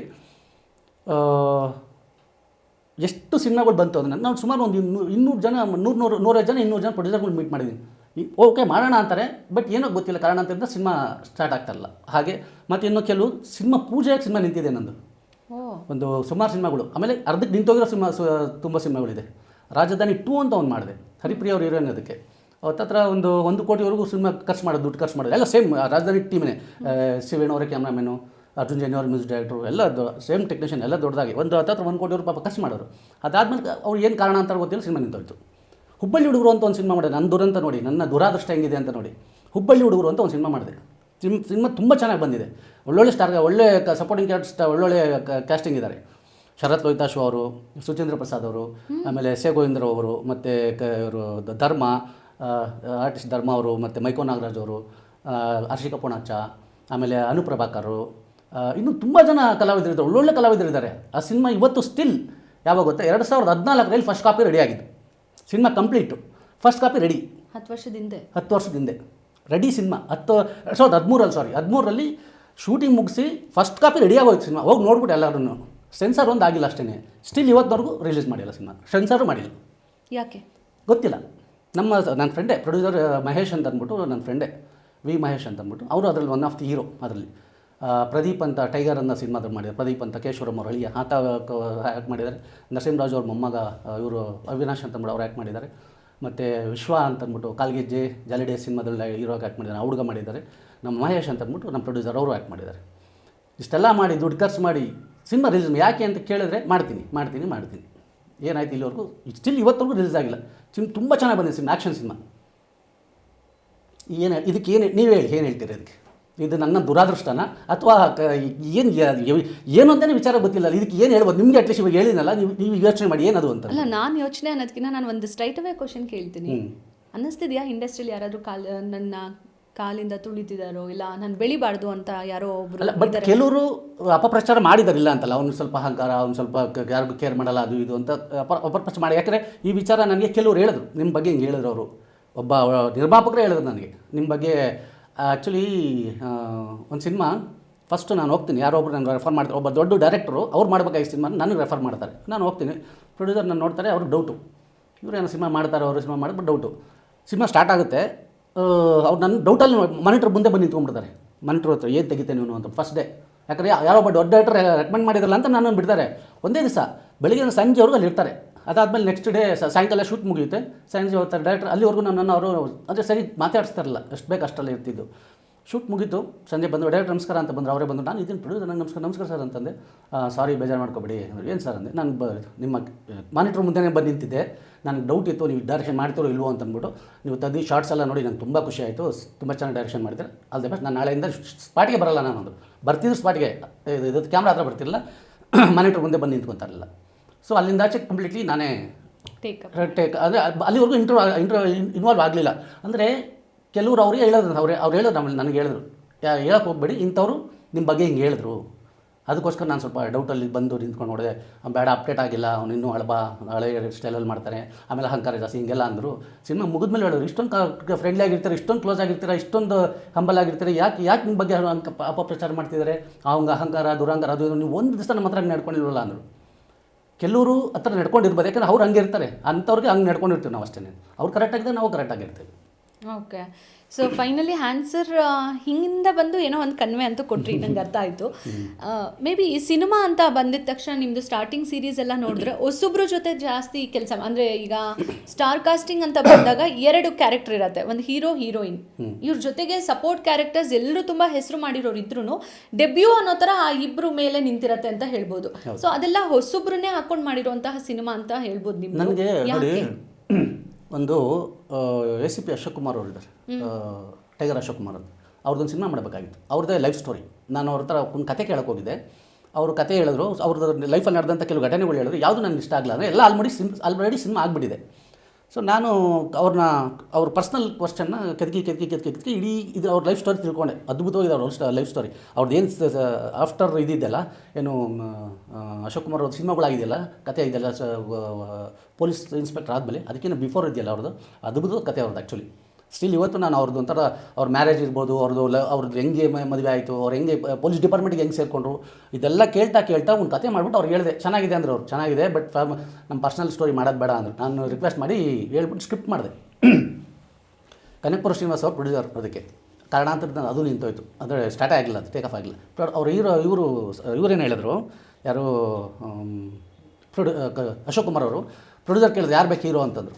ಎಲ್ಲ ಓಕೆ ಆಯಿತು, ಪ್ರೊಡ್ಯೂಸರ್ಗೆ ಓಕೆ ಆಯಿತು, ಎಲ್ಲರಿಗೂ ಯಾರು ಬೇಕು ಹೀರೋ ಅಂದರು. ನಾನು ಹೇಳಿದೆ ಅಶೋಕ್ ಕುಮಾರ್ ಸರ್ ನಿಮ್ದು ಇರುವ ಕತೆ, ನಿಮ್ಮ ಲೈಫ್ ಸ್ಟೋರಿ ಯಾರು ಹೇಳಿ ಸರ್ ಅಂದ್ರೆ ಅವ್ರು ಹೇಳಿದ್ರು ದರ್ಶನ್ ಅವ್ರನ್ನ ಹಾಕೊಳ್ಳಿ, ಸುದೀಪ್ ಅವ್ರನ್ನ ಹಾಕೊಳ್ಳಿ ಅಂದರು. ನಾನು ಹೇಳಿದೆ ಸರ್ ಇಲ್ಲ, ಒಂಚೂರು ಹ್ಯಾಂಡಲ್ ಮಾಡೋದು ನನಗೆ ಕಷ್ಟ ಆಗುತ್ತೆ, ನನಗೆ ಚೇತನ್ ನನ್ನ ರಾಜಧಾನಿ ಮಿಸ್ ಆಗಿದ್ರು, ಸೊ ಇಲ್ಲ ಹಾಕೋಣ ಅಂತ ಚೇತನ್ ಇದು ಮಾಡೋಣ. ಓಕೆ ಪರವಾಗಿಲ್ಲ, ನಾನು ಮೈನಾ ಸಿನಿಮಾ ಮಾಡಿದ್ದಾರೆ ಹುಡುಗ, ಅವನ್ನೇ ಹಾಕೊಳ್ಳಿ ಅಂತಂದು. ಓಕೆ ಅಂತ ಚೇತನ್ ಅವ್ರನ್ನೇ ಓಕೆ ಮಾಡಿ ಅಡ್ವಾನ್ಸ್ ಕೊಡಿಸಿ, ಅವ್ರಿಗೆ ಒಂದು ಬುಲೆಟ್ ಕೊಡಿಸಿ, ಟೈಟಲ್ ಬಂದು ಬುಲೆಟ್ ಸವಾರಿ ಅಂತ ಇಟ್ಟಿದೆ. ಅವ್ರು ಬುಲೆಟ್ ಕೊಡಿಸಿ, ನೀವು ಬುಲೆಟ್ ಓಡಿಸೋದನ್ನ ಕಲಿಬೇಕು, ಈಸಿಯಾಗಿ ಓಡಿಸ್ಬೇಕು, ಯಾಕಂದರೆ ಕೆಲವೆಲ್ಲ ರಿಯಲ್ ಶಾಟ್ ತೆಗಿಬೇಕಾಗುತ್ತೆ. ಸೊ ಅದರಿಂದ ಬುಲೆಟ್ ಓಡಿಸೋಕ್ಕೆ ಅವ್ರಿಗೆ ಇದು ಮಾಡಿಕೊಟ್ಟಿದ್ದು, ಬುಲೆಟೇ ಕೊಡಿಸ್ಬಿಟ್ಟಿದ್ದು ಅವ್ರಿಗೊಂದು. ಸ್ಕ್ರಿಪ್ಟೆಲ್ಲ ರೆಡಿ ಆಯಿತು, ಅದು ಏನೋ ಕಾರಣದಿಂದ ಅದು ಸ್ಟಾಪ್ ಆಯಿತು. ಸೊ ಹೀಗೆ ನನಗೇನಂದರೆ ದೊಡ್ಡ ಹೀರೋಗಳ ಜೊತೆ ಮಾಡಬೇಕು ಅನ್ನೋದು ಖಂಡಿತ ನನಗೆ ಅದೊಂದಿಷ್ಟು. ನನಗೇನಂದ್ರೆ ಸಿನಿಮಾ ಚೆನ್ನಾಗಿ ಮಾಡಬೇಕು. ಆ ಆರ್ಟಿಸ್ಟು ನಾನು ಏನು ಹೇಳ್ತೀನಿ ಆ ಥರ ಅವ್ರು ಮಾಡಬೇಕು. ಅವ್ರು ಬೇರೆ ಥರ ಮಾಡ್ಬಿಟ್ಟು ಅವ್ರ ಥರ ಮಾಡಿಬಿಟ್ರೆ ನನಗೆ ಅದು ನನ್ನ ಕೈಲಿ ತಡ್ಕೊಳಕ್ಕಾಗೋದಿಲ್ಲ. ನನ್ನ ಥರ ಮಾಡ್ಬೇಕು. ನಾನು ಏನು ಅಂದ್ಕೊಂಡಿದ್ದು ನಂದು ಅದು ನನ್ನ ಮೈಂಡಲ್ಲಿ ಇರೋದು ನಾನು ಸ್ಕ್ರೀನ್ ಮೇಲೆ ಬರಬೇಕು, ಇದು ನನಗಿಷ್ಟ. ಅದರಿಂದ ನಾನು ಸ್ವಲ್ಪ ಹೊಸಬ್ರ ಮೇಲೆ ಕಾನ್ಸಂಟ್ರೇಟ್ ಮಾಡ್ತೀನಿ. ಓಕೆ, ತುಂಬ ಜನ ಹೇಳ್ತಾರಪ್ಪ ಕನ್ನಡ ಇಂಡಸ್ಟ್ರಿಯಲ್ಲಿ ಏನು ಮಾಡೋಕ್ಕಾಗಿಲ್ಲ, ಸಿನಿಮಾಗಳು ಮಾಡ್ತಾರೆ, ಮುಹೂರ್ತ ಮಾಡೋಕ್ಕೆ ಹೋಗ್ತಾರೆ, ಆಮೇಲೆ ಅಲ್ಲಲ್ಲೇ ಸ್ಟಾಪ್ ಆಯಿತು, ಅದಕ್ಕೆ ನಮ್ಮ ರಘು ಅವರು ಡೈರೆಕ್ಟ್ ತೆಲುಗು ಇಂಡಸ್ಟ್ರಿಗೆ ಕಾಲಿಟ್ಬಿಟ್ರಪ್ಪ ಅಂತ. ನಿಜನಾ? ಇಲ್ಲ, ಅದು ಏನಂದರೆ ನಾನು ಕನ್ನಡದಲ್ಲಿ ಗೋಲಿ ಸೋಡಾ ಅಂತ ಒಂದು ಸಿನಿಮಾ ಮಾಡಿದೆ. ಆ ಗೋಲಿ ಸೋಡಾ ಸಿನಿಮಾನ ವಾಯ್ಸ್ ಡಬ್ ಮಾಡಿ ತೆಲುಗುನಲ್ಲಿ ಎವರು ತಕ್ಕುವಕ್ಕಾದು ಅಂತ ತೆಲುಗುನಲ್ಲಿ ಬಿಟ್ಟು, ಸೊ ಅದರಿಂದ ಅಷ್ಟೇ ಅದು ತೆಲುಗು ಇದು ಮಾಡಿದ್ದಾರೆ ಅಂತ. ಬಟ್ ಕನ್ನಡದಲ್ಲೇ ಮಾಡಿದ್ನ ವಾಯ್ಸ್ ಡಬ್ ಮಾಡಿಬಿಟ್ಟು ಅಷ್ಟೇ, ನಾನು ತೆಲುಗು ಇಂಡಸ್ಟ್ರಿಗೆ ಹೋಗಿಲ್ಲ. ಹಬ್ಬ. ಸೊ ತುಂಬ ಜನಕ್ಕೆ ಈ ಕ್ವಶನ್ ಇರುತ್ತೆ, ಆ ಕ್ವಶನ್ ಇರೋರಿಗೆಲ್ಲ ಆನ್ಸರ್ ಸಿಕ್ತು ಅಂತಲೇ ಅನಿಸುತ್ತೆ. ಆ್ಯಂಡ್ ನನ್ನ ಒಂದು ಪ್ರಶ್ನೆ ನಿಮಗೆ ಪರ್ಸ್ನಲಿ, ಸೆಟ್ಟಲ್ಲಿರೋ ರಘು ಜಯ ಅವ್ರಿಗೂ ಈಗ ಪ್ರೆಸೆಂಟ್ ಇರುವಂಥ ರಘು ಜಯಗೂ ಏನು ಡಿಫ್ರೆನ್ಸ್ ಅನ್ಸುತ್ತೆ? ಖಂಡಿತ ಡಿಫ್ರೆನ್ಸ್ ಇದೆ. ಏನಂತಂದರೆ ಅಲ್ಲಿ ಹೋದಾಗ ನಮಗೆ ಅಂದರೆ ಕೆಲಸ ಅನ್ನೋದು, ನಾನೊಬ್ಬ ಡೈರೆಕ್ಟರ್ ಅಷ್ಟೇ. ಅಲ್ಲಿ ರಘು ಜಯ ಏನೂ ಇಲ್ಲ, ಟೋಟಲ್ ನಾನೊಬ್ಬ ಡೈರೆಕ್ಟರ್. ನನಗೇನು ಬೇಕಲ್ಲಿ, ನಾನು ಇವತ್ತು ಏನು ಶೂಟ್ ಮಾಡಬೇಕು ಅಂತ ಕಂಪ್ಲೀಟ್ಲಿ ಅದ್ರ ಮೇಲೆ ಕಾನ್ಸಂಟ್ರೇಟ್ ಮಾಡ್ತಾ ಇರ್ತೀವಿ. ಒಂಥರ ಏನು ಈಗ ಏನು ಹೇಳ್ತಾರೆ, ಈಗ ಆರ್ಟಿಸ್ಟ್ಗಳು ಒಂದು ಇನ್ವಾಲ್ವ್ಮೆಂಟ್ ಇರುತ್ತಲ್ಲ ಆರ್ಟಿಸ್ಟು. ಈಗ ದೊಡ್ಡ ಆರ್ಟಿಸ್ಟ್ಗಳು ಹೋದಾಗ, ಇವತ್ತಿನ ಆರ್ಟಿಸ್ಟ್ಗಳ ಬಗ್ಗೆ ಮಾತಾಡ್ತಾರೆ ನಾನು, ಹಳೆಯ ಆರ್ಟಿಸ್ಟ್ಗಳ ಬಗ್ಗೆ. ಅವ್ರಿಗೆ ಸೆಟ್ಟಿಗೆ ಬಂದಿದ ತಕ್ಷಣ ಕಂಪ್ಲೀಟ್ಲಿ ಎಲ್ಲ ಮರ್ತ್ಬಿಡ್ತಾರೆ ಅವ್ರು. ಅವ್ನು ಅಷ್ಟೆಂಟ್ ಯಾರೇ ಕರೀತಾರೆ, ಅವ್ನು ಫೋನ್ ಆಗಲಿ, ಯಾವುದೇ ಫೋನ್ ಬರಲಿ ಬರಲಿ, ಆ ಮೂಡಿಗೆ ಬಂದುಬಿಡ್ತಾರೆ ಅವ್ರು, ಇನ್ವಾಲ್ವ್ ಆಗ್ಬಿಡ್ತಾರೆ ಅವ್ರು. ಸೊ ಹಾಗೆ ನಾವು ಅಷ್ಟೇ ಕೆಲಸದ ಮೇಲೆ ಅಲ್ಲಿ ಹೋದರೆ ಆ ಡೈರೆಕ್ಟರ್ನ ಸೀಟ್ ಮೇಲೆ ಕುತ್ಕೊತಾ ಇದ್ದಂಗೆ ನಮಗೆ ಇದಾಗೋಗ್ಬಿಡುತ್ತೆ, ಅಂದರೆ ಕಂಪ್ಲೀಟ್ಲಿ ಆದರೂ ಇನ್ವಾಲ್ವ್ ಆಗ್ಬಿಡ್ತೀವಿ ಅದ್ರ ಮೇಲೆ. ಸೊ ನಾರ್ಮಲಾಗಿದ್ದಾಗ ಫ್ರೆಂಡ್ಲಿಯಾಗಿ ಮಾತಾಡ್ತೀವಿ, ಇದು ಮಾಡ್ತೀವಿ. ಅಲ್ಲಿ ಹಂಗಲ್ಲ, ಅಲ್ಲಿ ಸ್ವಲ್ಪ ಇದರಲ್ಲಿರ್ತೀವಿ, ಕೋಪ ಇರ್ಬೋದು, ಅದು ಸರಿ ಮಾಡಲಿಲ್ಲ, ಕೆಲಸ ಮಾಡಲಿಲ್ಲ ಅನ್ಬೋದು. ನೀವೇ ಹೇಳ್ದಂಗೆ ನಂಗೆ ಸ್ವಲ್ಪ ಆಟಿಟ್ಯೂಡ್ ಇದೆ, ದುರಾಂಕಾರ ಇದೆ ಅಂತ ಅನ್ಕೊಂತಾರೆ ಅಂತ, ಅಂದರೆ ಆ ಜಾಗಕ್ಕೆ ಹೋದಾಗ ಹಂಗಾದ್ರೆ ಅಲ್ಲ 100% ಅದನ್ನ ಬೇರೆಯವ್ರು ನೋಡಿದ್ರೆ ಅನ್ಸ್ಬೋದು. ಈಗ ಹೊರಗಡೆ ನನಗೆ ಕೆಲವು ಆರ್ಟಿಸ್ಟ್ಗಳು ಪರಿಚಯ ಇರ್ತಾರೆ, ಫ್ರೆಂಡ್ಲಿಯಾಗಿ ಮಾತಾಡ್ತೀವಿ, ಹೊರಗಡೆ ಚೆನ್ನಾಗಿದ್ದು ಮಾಡ್ತೀವಿ. ಅಲ್ಲಿ ಹೋದಾಗ ನಾನು ಅವ್ರನ್ನ ಇಲ್ಲಿ ಹೆಂಗೆ ಫ್ರೆಂಡ್ಲಿಯಾಗಿ ಅಲ್ಲಿ ಹಂಗೆ ನೋಡೋಕ್ಕಾಗಲ್ಲ. ಯಾಕಂದರೆ ಅವ್ರ ಆರ್ಟಿಸ್ಟು, ನನ್ನ ಡೈರೆಕ್ಟರು. ಸೊ ನನಗೇನು ಅಲ್ಬೇಕು ಅದು ಮಾಡಬೇಕಷ್ಟೇ ಅವರಲ್ಲಿ. ಅಲ್ಲೂ ಫ್ರೆಂಡ್ಲಿಯಾಗಿ ಮಾತಾಡೋಕ್ಕೆ ಬಂದರೆ ನಾನು ಒಪ್ಪಲ್ಲ ಅದನ್ನು. ಫ್ರೆಂಡ್ಶಿಪ್ ಏನಿದ್ರು ಆಸೆ ಇರಬೇಕು. ಸೊ ಅದಕ್ಕೆ ಅವ್ರೇನು ಹೇಳ್ತು, ಆಟಿಟ್ಯೂಡ್ ಅವನು ಇದಕ್ಕೆ ಹೋಗಿ ಸೆಟ್ಗೆ ಹೋಗಿದ ತಕ್ಷಣ ಚೇಂಜ್ ಆಗ್ಬಿಡ್ತಾನೆ ಅವನು ಅನ್ನೋದು ಬಂದಿದೆ, ಮಾತುಗಳು ಬಂದಿದೆ. ಓಕೆ, ಈಗ ಒಂದು ಡೈರೆಕ್ಟರ್ ಅಂತ ಅಂದಿದ ತಕ್ಷಣ ನನ್ನ ಕತೆಗೆ ನಾನು ಡೈರೆಕ್ಟ್ ಮಾಡಬೇಕು ಅನ್ನೋ ಕನ್ಸು ಎಲ್ರಿಗೂ ಇರುತ್ತೆ. ಬಟ್ ಇನ್ ಕೇಸ್ ಆ ಥರ ಆಪ್ಷನ್ ಇಲ್ಲ ನಿಮಗೆ, ಬೇರೆಯವ್ರು ಯಾರ್ದೋ ಕತೆ ಇದೆ, ಡೈರೆಕ್ಷನ್ ಮಾಡ್ಕೊಡ್ತೀರಾ ಅಂದರೆ ಮಾಡ್ಕೊಡ್ತೀರಾ? 100% ಮಾಡ್ತೀನಿ. ನಾನು ಕೆಲಸ ಕಲ್ತಿದ್ದೀನಿ, ಡೈರೆಕ್ಷನ್ ಕಲ್ತಿದ್ದೀನಿ. ನಾನು ಬೇರೆಯವ್ರು ನನ್ನ ಕತೆನೇ ಮಾಡಬೇಕು ಅಂತೀನಿಲ್ಲ. ಈಗ ಗೋಲಿ ಸೋಡಾನೋ ಒಂದು ನಾನು ರೀಮೇಕ್ ಸಿನಿಮಾ ಮಾಡಲ್ಲ ಅಂತ ಹೇಳಿದ್ದೀನಿ ನಾನು. ಅಂದರೆ ಬೇಡ, ನಾನು ನಮ್ಮಲ್ಲೇ ಸ್ವಂತಕ್ಕೆ ನಾನು ಯಾಕೆ ರೀಮೇಕ್ ಮಾಡ್ಕೋಬೇಕು ಅನ್ನೋದು ಮೈಂಡ್ ಸೆಟ್ಟಲ್ಲಿದೆ. ಒಬ್ಬರು ಡೈರೆಕ್ಟರ್ ಫೋನ್ ಮಾಡೋರು, ಒಬ್ಬರು ದೊಡ್ಡ ಡೈರೆಕ್ಟರ್, ಈಗ ನಂದಕಿಶೋರ್ ಅಂತ, ಗೋಲಿ ಸೋಡಾ ಅನ್ನೋ ಸಿನಿಮಾಗೆ ನಂದಕಿಶೋರ್ ಫೋನ್ ಮಾಡಿದ್ರು. ಫೋನ್ ಮಾಡಿಬಿಟ್ಟು ರಘು ಏನು ಮಾಡ್ತಿದ್ದೀರಾ ಒಂಚೂರು ಬರ್ತೀರಾ ಮಾತಾಡ್ಬೇಕು. ನನ್ನ ಸಿನಿಮಾ ಶೂಟಿಂಗ್ ನಡೀತಿದ್ದು ಹೋದೆ. ಒಂದು ಸಿನಿಮಾ ಇದೆ ರೀಮೇಕ್ ಮಾಡ್ತೀರಾ ಅಂದರು. ಇಲ್ಲ ಬ್ರದರ್ ನಾನು ಮಾಡಲ್ಲ ಅಂತ. ಯಾಕೆ ಅಂತಂದರು. ಯಾವುದೋ ಬೇರೆ ಸಿನಿಮಾ ಇದೆ, ಯಾವುದೂ ಇಲ್ಲ, ಖಾಲಿ ಕೂತಿದ್ದೀನಿ ಅಂದೆ. ಖಾಲಿ ಕೂತಿದ್ದೀನಿ ಅಂತೀರ ಮತ್ತು ಸಿನಿಮಾ ಮಾಡಲ್ಲ ಅಲ್ಲ, ರೀಮೇಕ್ ಅಲ್ಲ, ಅದಕ್ಕೆ ನಾನು ಸ್ವಲ್ಪ ಯೋಚನೆ ಮಾಡಿದೆ ಅಂತ. ಮಾಡಿರಿ ಒಳ್ಳೆ ಸಿನಿಮಾ ಅದು ಒಂದು ಯಾವುದು ಅಂದೆ. ಗೋಲಿ ಸೋಡಾ ನಂಗೆ ತುಂಬ ಇಷ್ಟವಾದ ಸಿನಿಮಾ ತಮಿಳಲ್ಲಿ, ತುಂಬ ಸರಿ ನೋಡಿದ್ದೀನಿ ಆ ಸಿನಿಮಾನ. ಗೋಲಿ ಸೋಡಾ ಅಂದ್ರೆ ಅಂದ್ಬಿಟ್ಟು ಒಂದು ಸೆಕೆಂಡ್ ಯೋಚನೆ ಮಾಡಿದೆ. ಒಂದು ಚಾಲೆಂಜಿಂಗ್ ಅದು, ಯಾಕಂದರೆ ರೀಮೇಕ್ ಮಾಡೋದು ಏನಿಲ್ಲ, ಯಾರು ಬೇಕಾದ್ರೆ ಮಾಡ್ಬೋದು. ಅಂದರೆ ಅದು ಏನಿದೆ ಹಂಗೆ ತೆಗೆದಿಡೋದು ಅಷ್ಟೇ ಅಲ್ಲ, ಅದನ್ನು ಚಾಲೆಂಜ್ ಇರ್ಬೇಕು ನಮ್ಗೆ. ಒಂಥರ ಶಾರ್ಟ್ಸ್ ತೆಗಿಯೋಕ್ಕಾಗಲಿ, ನಿಮ್ಗೆ ತೆಗಿಯೋಕ್ಕಾಗುತ್ತಾ ನಮ್ಮ ಕೈಲಿ ಅಂತ ಆ ಥರ ತೆಗೆದಿದ್ದಾರೆ ಅವರು ಅದು ತಮಿಳಲ್ಲಿ. ಸೊ ನಮ್ಗೆ ಅದು ಒಂದು ಸ್ವಲ್ಪ ಚಾಲೆಂಜಿಂಗ್ ಅನಿಸ್ತು. ಅದರಿಂದ ಆಯಿತು ನಾನು ಮಾಡ್ತೀನಿ ಅಂತಂದು. ನಂದಕಿಶೋರ್ ಮಾಡಬೇಕಾಗಿ ಸಿನಿಮಾ ಗೋಲಿ ಸೋಡಾ. ಅವರು ಸ್ವಲ್ಪ ಬೇರೆ ಸಿನಿಮಾದಲ್ಲಿ ಬಿಸಿ ಇರೋದ್ರಿಂದ ನನಗೆ ಆ ಸಿನಿಮಾನ ನಾನು ಮಾಡ್ತೀನಿ, ಟೆಕ್ನಿಕಲ್ ಆಗಿ ಸಿನಿಮಾ ಸ್ವಲ್ಪ ಚಾಲೆಂಜಿಂಗ್ ಆಗಿದೆ ಅಂತ ನಾನು ಕೊಟ್ಟರದನ್ನ. ಸೊ ಅದು ಮಾಡಿದೆ ನಾನು ಮಾಡಿಬಿಟ್ಟು ಅದನ್ನು ಇದು ಮಾಡಿದೆ. ಅಂದರೆ ರೀಮೇಕ್ ಬೇರೆಯವ್ರ ಕತೆಗೂ ಮಾಡ್ತೀವಿ ನಾವು, ಇದಂತ ಈಗ ಅನಿಸ್ತಾ ಇದೆ. ರೀಮೇಕ್ ಮಾಡ್ತೀನಿ, ಬಟ್ ಚಾಲೆಂಜಿಂಗ್ ಆಗಿರ್ಬೇಕು. ನಮ್ಮ ಕೆಲಸಕ್ಕೆ ಏನೂ ಇಲ್ಲ, ಕೆಲಸ ಸುಮ್ಮನೆ ದುಡ್ಡುಗೋಸ್ಕರ ಮಾಡಬೇಕು ಅಂದರೆ ನಾನು ಒಪ್ಪಲ್ಲ ಅದನ್ನು. ಒಪ್ಪಲ್ಲ. ಸಿನಿಮಾ ಚಾಲೆಂಜಿಂಗ್ ಆಗಿರಬೇಕು. ಅಂದರೆ ವೆಲ್ ಸೆಟಲ್ಡ್ ನೀವು ಹಂಗಿದ್ರೆ. ಹಂಗಲ್ಲಪ್ಪ, ನಾನು ಸಿನಿಮಾದಲ್ಲಿ ನನಗೊಂದು ಇದಿದೆ. ಏನಂದರೆ ನಾನು ಯಾಕೆ ಹೀರೋಗಳ ಸಿನಿಮಾ, ಕೆಲವರು ಹೇಳ್ತಾರೆ ದೊಡ್ಡ ದೊಡ್ಡ ಹೀರೋಗಳ ಸಿನಿಮಾಗಳು ಮಾಡೋಕ್ಕೆ ಅಂತ ಟ್ರೈ ಮಾಡ್ತಾರೆ. ನಾನು ಅದು ಯಾವತ್ತೂ ಟ್ರೈ ಮಾಡಿಲ್ಲ. ಯಾಕೆಂದರೆ ನನಗೂ ಇನ್ನೊಂದು ನನ್ನ ಮನಸ್ಸು ತೃಪ್ತಿ ಆಗಬೇಕು ನಾನು ಸಿನಿಮಾ ಮಾಡಿದ್ರು. ಈಗ ಹುಬ್ಬಳ್ಳಿ ಹುಡುಗರು ಆ್ಯಕ್ಚುಲಿ ಯಾವಾಗ ತಿನ್ಸ ನನಗೆ ತೃಪ್ತಿನೇ ಸಿನಿಮಾ. ಇವತ್ತು ರಿಲೀಸ್ ಆದರೂ ಏನು ಅದು ಕಳಪೆ ಸಿನಿಮಾ ಅಲ್ಲ, ಬಟ್ 10 ವರ್ಷದ ಹಿಂದಿನ ಸಿನಿಮಾ ಅದು. ಸೊ ಅಪ್ಡೇಟ್ ಇವಾಗಿಂದ ಬೇರೆ ಬೇರೆ ಇವಾಗ ಅಪ್ಡೇಟ್ ಆಗಿದೆ. ಸೊ ಅದರಿಂದ ಅದು ನೆಗೆಟಿವಲ್ಲಿ ಮಾಡಿರೋದು. ನಿಮಗೆ ನೆಗೆಟಿವ್ ಅವಾಗ ಆಗಲೇ ಸುಮಾರು ವರ್ಷಗಳೇ ಆಗೋಯ್ತು. ಆ ಸಿನಿಮಾ ನೆಗೆಟಿವ್ನಲ್ಲಿ ಮಾಡಿರೋದು. ಕ್ಯಾಮ್ರಾ ಎಲ್ಲ ಆರಿ ಕ್ಯಾಮ್ರಾ ಅಂತ ಬರೋದು. ಇವಾಗ ಆ ಕ್ಯಾಮ್ರಾಗಳೇ ಇಲ್ಲ, ಅದೆಲ್ಲ ಔಟ್ಡೇಟೆಡ್ ಅಲ್ಲ ಕ್ಯಾಮ್ರಾಗಳು ಇವಾಗ. ಆ ಸಿನಿಮಾ ಅವಾಗ ಮಾಡಿರೋದು. ಸೊ ಹಂಗೆ ಅದು ಸ್ವಲ್ಪ 10 ವರ್ಷದ ಸಿನಿಮಾ ಹಿಂದಿನ ಸಿನಿಮಾ ಆದ್ದರಿಂದ ಆ ಸಿನಿಮಾ ನಮಗೆ ಇದಿಲ್ಲ, ಆಗಲ್ಲ. ಓಕೆ. ಈಗ ಒಂದು ಹೊಸ ಕತೆಗೆ ನೀವು ಕೆಲಸ ಸ್ಟಾರ್ಟ್ ಮಾಡಬೇಕು ಅಂದರೆ ನಿಮ್ಮ ಕಾಸ್ಟಿಂಗ್ ಬಗ್ಗೆ ಆಗಿರ್ಬೋದು, ಟೆಕ್ನಿಷಿಯನ್ಸ್ ಬಗ್ಗೆ ಹೇಗೆ ಪ್ಲ್ಯಾನ್ ಮಾಡ್ಕೊಳ್ತೀರಾ? ಈಗ ಫಸ್ಟ್ ಮೊದಲನೇ ಏನಂದರೆ ಪ್ರೊಡ್ಯೂಸರ್ ಅವರ ಬಡ್ಜೆಟ್ ಏನು ಅಂತ ನೋಡ್ಕೊತೀವಿ. ಇಲ್ಲ ಬಡ್ಜೆಟ್ ಚೆನ್ನಾಗಿ ಮಾಡಿ ಪರವಾಗಿಲ್ಲ, ಒಳ್ಳೆ ಬಡ್ಜೆಟ್ ಮಾಡಿ ಅಂತಂದರೆ ಒಂದು ಒಳ್ಳೆ ಇದೇ ಮಾಡ್ತೀವಿ. ಏನು ಒಳ್ಳೆ ಕ್ಯಾಮ್ರಾಮೇನೆ ಹೆಸರು ಇರೋ ಈಗ ಕಾಸಿದ್ದಂತೆ ಕಜ್ಜಾಯ. ಇವಾಗ ನಾವು ಒಂದು ಅಂಗಡಿಗೆ ಹೋಗಿ ಒಂದು ಏನೋ ಒಂದು ಪ್ರಾಡಕ್ಟ್ ತೊಗೊತೀವಿ ಅಂತಂದ್ರೆ ಅದಕ್ಕೆ ಏನು ವ್ಯಾಲ್ಯೂ ಇದೆ ಅದನ್ನು ನಾವು ಕೊಟ್ಟು ತೊಗೋಬೇಕು. ಹಾಗೆ ನನಗೀಗ ಎಚ್ ವೇಣುವ್ರು ಬೇಕು ಅಂತಂದರೆ ಕ್ಯಾಮ್ರಾಮನ್ನು, ಇಲ್ಲ ಸತ್ಯ ಹೆಗಡೆ ಅವ್ರು ಬೇಕು ಅಂತಂದ್ರೆ ಅವ್ರದ್ದೊಂದು ಪೇಮೆಂಟ್ ಇರುತ್ತೆ. ಆ ಪೇಮೆಂಟ್ ಕೊಡೋಕ್ಕೆ ನಮ್ಮ ಕೆಪಾಸಿಟಿ ಇರಬೇಕು, ನಮ್ಮ ಪ್ರೊಡ್ಯೂಸರ್ದು ಇದಿರಬೇಕು. ಅವ್ರು ಫಸ್ಟ್ ಕೇಳಿ ಏನು ಸರ್ ಬಡ್ಜೆಟು, ಇಲ್ಲ ಒಂದು ಮೀಡಿಯಮಾಗಿ ಹಿಂಗೆ ಮಾಡೋಣ. ಓಕೆ, ಅವಾಗ ಸತ್ಯ ಹೆಗಡೆ ಅವ್ರನ್ನ ಎಚ್ ವೇಣುವ್ರನ್ನ ಟೆಸ್ಟ್ ಮಾಡೋಕ್ಕೆ ಹೋಗಲ್ಲ, ಒಂದು ಮೀಡಿಯಮಲ್ಲಿ ಇರುವಂಥ ಒಬ್ಬ ಒಳ್ಳೆ ಕ್ಯಾಮ್ರಾಮನ್ ತೊಗೊತೀವಿ. ಹೀಗೆ ಪ್ರೊಡ್ಯೂಸರ್ ಬಡ್ಜೆಟ್ ಏನಿದೆ ಅದ್ರ ಮೇಲೆ ಟೆಕ್ನಿಷಿಯನ್ಸ್ಗಳನ್ನ ಇದು ಮಾಡ್ಕೊತೀವಿ. ಓಕೆ. ಒಟ್ಟಾರೆ ಈಗ ಒಂದು ಪ್ರಶ್ನೆ ಕೇಳೋದೇನೆಂದರೆ, ತುಂಬ ಸಿನಿಮಾಗಳು ಬರ್ತಾ ಇದೆ, ಥಿಯೇಟ್ರಿಗೆ ಜನ ಬರಲ್ಲ ಅಂತಾರೆ. ಟಿಕೆಟ್ ಕಾರಣ ಅನ್ಸುತ್ತಾ? Casting of ticket? ಖಂಡಿತ ಇಲ್ಲ. ನಿಮಗೆ ನೋಡಿ, ಕೆಲವೊಂದು ತೆಲುಗು ಸಿನಿಮಾಗಳು 1000 ರೂಪಾಯಿ ಟಿಕೆಟ್ ಆದರೂ ಹೋಗಿ ನೋಡ್ತಾರೆ, 2000 ರೂಪಾಯಿ ಟಿಕೆಟ್ ಆಗಿರೋದು ಹೋಗಿ ನೋಡಿದ್ದಾರೆ, ಇಲ್ಲ ಅಂತಲ್ಲ. ಜನ ಬರ್ತಾರೆ, ಜನದ ಟಿಕೆಟ್ ಬಗ್ಗೆ ಏನಿಲ್ಲ. ಒಂದು ಪ್ರಚಾರ ಇದಾಗಿರ್ಬೋದು, ಇಲ್ಲ ಇನ್ನೊಂದು ಪ್ರಚಾರ ಸರಿಯಾಗಿ ಮಾಡಿಲ್ಲದೆ ಇರ್ಬೋದು, ಅಥವಾ ಈ ಜನಗಳು ತಲುಪಿಲ್ಲ ಅನಿಸುತ್ತೆ. ಯಾಕಂದರೆ ಇವತ್ತಿನ ದಿವಸ ಸೋಷಿಯಲ್ ಮೀಡಿಯಾ ಇದಿರ್ಬೋದು, ಇದ್ರ ಮೀಡಿಯಾ ಎಲ್ಲ ಇದರಲ್ಲೂ ಪ್ರಚಾರ ಮಾಡಲೇಬೇಕು. ಇವತ್ತಿನ ದಿವಸ ಒಂದು ಪ್ರಾಡಕ್ಟು ರೆಡಿ ಮಾಡೋದು ಇಂಪಾರ್ಟೆಂಟ್ ಅಲ್ಲ, ಆ ಪ್ರಾಡಕ್ಟ್ನ ಹೆಂಗೆ ನಾವು ಸೇಲ್ ಮಾಡ್ತೀವಿ ಅನ್ನೋದು ತುಂಬ ಇಂಪಾರ್ಟೆಂಟ್ ಆಗುತ್ತೆ. ರೆಡಿ ಮಾಡೋದಕ್ಕಿಂತ ಹೆಚ್ಚಾಗಿ ಅದು ಸೇಲ್ ಮಾಡೋದು ಗೊತ್ತಿರಬೇಕು ಯಾರು ರೆಡಿ ಮಾಡೋನಿಗೆ. ಬರೀ ರೆಡಿ ಮಾಡಿಬಿಟ್ಟು ಕೊಟ್ಬಿಟ್ಟು ಹೋದರೆ ಸಾಲಲ್ಲ. ಕೆಲವರು ಪ್ರಾಬ್ಲಮ್ ಏನಾಗಿದೆ ಅಂದರೆ, ಹೊಸ ಡೈರೆಕ್ಟರ್ಗಳು ಅವರು ಮಾಡ್ತಾರಲ್ಲ, ಸಿನಿಮಾ ಮಾಡಿಕೊಡ್ತಾರೆ ಪ್ರೊಡ್ಯೂಸರ್ಗೆ, ನೆಕ್ಸ್ಟ್ ಅದನ್ನು ಹೆಂಗೆ ಸೇಲ್ ಮಾಡಬೇಕು ಅನ್ನೋದು ಗೊತ್ತಿರಲ್ಲ ಡೈರೆಕ್ಟರ್ಗಳಿಗೆ. ಯಾಕಂದರೆ ಅವ್ರಿಗೆ ಅದನ್ನೆಲ್ಲ ಕಲ್ತಿರಲ್ಲ, ಓನ್ಲಿ ಕೆಲಸ ಕಲ್ತಿರ್ತಾರೆ ಪಾಪ. ಸೊ ಇಲ್ಲಿ ಡೈರೆಕ್ಟರ್ ಕಲಿಬೇಕಾಗಿರೋದು ಇನ್ನೂ ಒಂದಿದೆ. ಬರೀ ಸಿನಿಮಾ ಮಾಡೋದಷ್ಟೇ ಅಲ್ಲ, ಆ ಸಿನಿಮಾನ ಹೆಂಗೆ ಸೇಲ್ ಮಾಡಬೇಕು, ಹೆಂಗೆ ಅದನ್ನು ಜನಗಳಿಗೆ ತಲುಪಿಸ್ಬೇಕು ಅನ್ನೋದನ್ನು ಡೈರೆಕ್ಟ್ರು ಕಲಿಬೇಕು 100%. ಓಕೆ. ಈಗ ಮೋಸ್ಟ್ ಆಫ್ ಏನಂದರೆ, ಸಿನಿಮಾ ಅಂದಿದ ತಕ್ಷಣ ಎಲ್ಲರೂ ತಲೆಯಲ್ಲಿ ಬರೋದು ಅಲ್ಲೇನೋ ಒಂದು ರೊಮ್ಯಾಂಟಿಕ್ ಸೀನ್ ಇರಬೇಕು, ಇಲ್ಲ ಇಲ್ಲೇನೋ ಫೈಟಿಂಗ್ ಇರಬೇಕು, ಇಲ್ಲ ಹಾಡಿರಬೇಕು, ಇದು ಇದ್ರೇ ಸಿನಿಮಾ ಓಡುತ್ತೆ ಅಂತ. ನಿಜನಾ? ಖಂಡಿತ ಇಲ್ಲ. ನಿಮಗೆ ಸಾಂಗೂ ಬೇಕಾಗಿಲ್ಲ, ಏನೂ ಬೇಕಾಗಿಲ್ಲ. ನಿಮ್ಮ ಕತೆ ನರೇಷನ್ ಹೆಂಗೆ ಅಂದರೆ, ಒಂದು ಮಗುಗೆ ಒಬ್ಬ ತಾಯಿ ಊಟ ಮಾಡಿಸ್ಬೇಕು ಅಂದ್ರೆ ಏನು ಮಾಡ್ತಿದ್ರು ಹೇಳಿ? ನಿಮ್ಗೊಂದು ಜಸ್ಟ್ ನಾನು ಚಂದಮಾಮನ್ ತೋರಿಸೋರು ಕತೆ ಹೇಳ್ತಾಯಿದ್ರು. ಚಂದಮಾಮನ್ ತೋರಿಸ್ಕೊಂಡವ್ರು ಚಂದಮಾಮನ್ ಕತೆ ಆಗ್ಬೋದು. ಸೊ ಹಂಗೆ ಕತೆ ಹೇಳ್ತಾರೆ. ಕತೆ ಹೇಳ್ಕೊಂಡು ಆ ಮಗು ಹೆಂಗೆ ಅಂದರೆ, ಮಗುಗೆ ಕತೆ ಇಷ್ಟ ಆಗಿಲ್ವಾ, ಅದೇನು ಮಾಡಿಬಿಡುತ್ತೆ, ಊಟ ಮಾಡಲ್ಲ, ಆ ಕಡೆ ತಲೆ ಹಾಕ್ಬಿಡುತ್ತೆ. ಕತೆ ಇಂಟ್ರೆಸ್ಟಿಂಗ್ ಆಗಿತ್ತು ಅಂದರೆ ಅವ್ರ ಅಮ್ಮ ತಿನ್ನಿಸ್ತಾರೆ, ಗೊತ್ತೇ ಇರಲ್ಲ, ಅದಕ್ಕೆ ತಿಂತಾ ಇರ್ತದೆ ಮಾಡೋದು. ಇದೇ ಸಿನಿಮಾ. ಡೈರೆಕ್ಟ್ರು ಆಡಿಯನ್ಸ್ಗೆ ಅವನು ಆ ಕಡೆ ತಿರುಗಬಾರ್ದು, ಹಂಗೆ ಸ್ಕ್ರೀನ್ ಪ್ಲೇ ನರೇಷನ್ ತೊಗೊಂಡು ಹೋಗ್ತಾ ಇರಬೇಕು. ಏನು ನೆಕ್ಸ್ಟ್ ಏನು ಆಗ್ತಿದೆ ಅಂದರೆ ಅವನು ಮಗು ಥರ ಕ್ಯೂರಿಯಾಸಿಟಿಲಿ ಇರಬೇಕು. ಹಂಗೆ ಸಿನಿಮಾ ತೊಗೊಂಡು ಹೋಗ್ತಾ ಇರಬೇಕು. ಕೆಲವೊಂದು ಇದಿದೆ ಏನಂದರೆ, ಓಪನಿಂಗು ಕ್ಯೂರಿಯಾಸಿಟಿ ಇರಬೇಕು, ಇಂಟ್ರೋಲ್ಲೂ ಒಂದು ಸಸ್ಪೆನ್ಸಲ್ಲಿ ಇಡಬೇಕು, ಕ್ಲೈಮ್ಯಾಕ್ಸ್ ಬಂದು ಹಾರ್ಟ್ ಟಚಿಂಗ್ ಆಗಿರಬೇಕು. ಇಷ್ಟೇ ಆ ಮೂರು ಪಾಯಿಂಟ್ಗಳಿದೆ. ಅದನ್ನು ಅರ್ಥ ಮಾಡಿಕೊಂಡ್ರೆ ಒಂದು ಕತೆ ನೀಟಾಗಿ ಇದಾಗುತ್ತೆ. ಒಂದು ನೀವು ಯಾವುದನ್ನ ಕತೆ ಮಾಡಿ, ನಾರ್ಮಲ್ ಕತೆನೇ. ಈಗ ರಾಮನು ಕಾಡಿಗೆ ಹೋದ, ರಾಮ ಕಾಡಿಗೆ ಹೋದ, ಏನಕ್ಕೆ ಹೋದ, ಹೆಂಗೆ ಹೋದ, ಇದೇ ಸ್ಕ್ರೀನ್ ಪ್ಲೇ. ರಾಮನು ಕಾಡಿಗೆ ಹೋದನು ಕತೆ.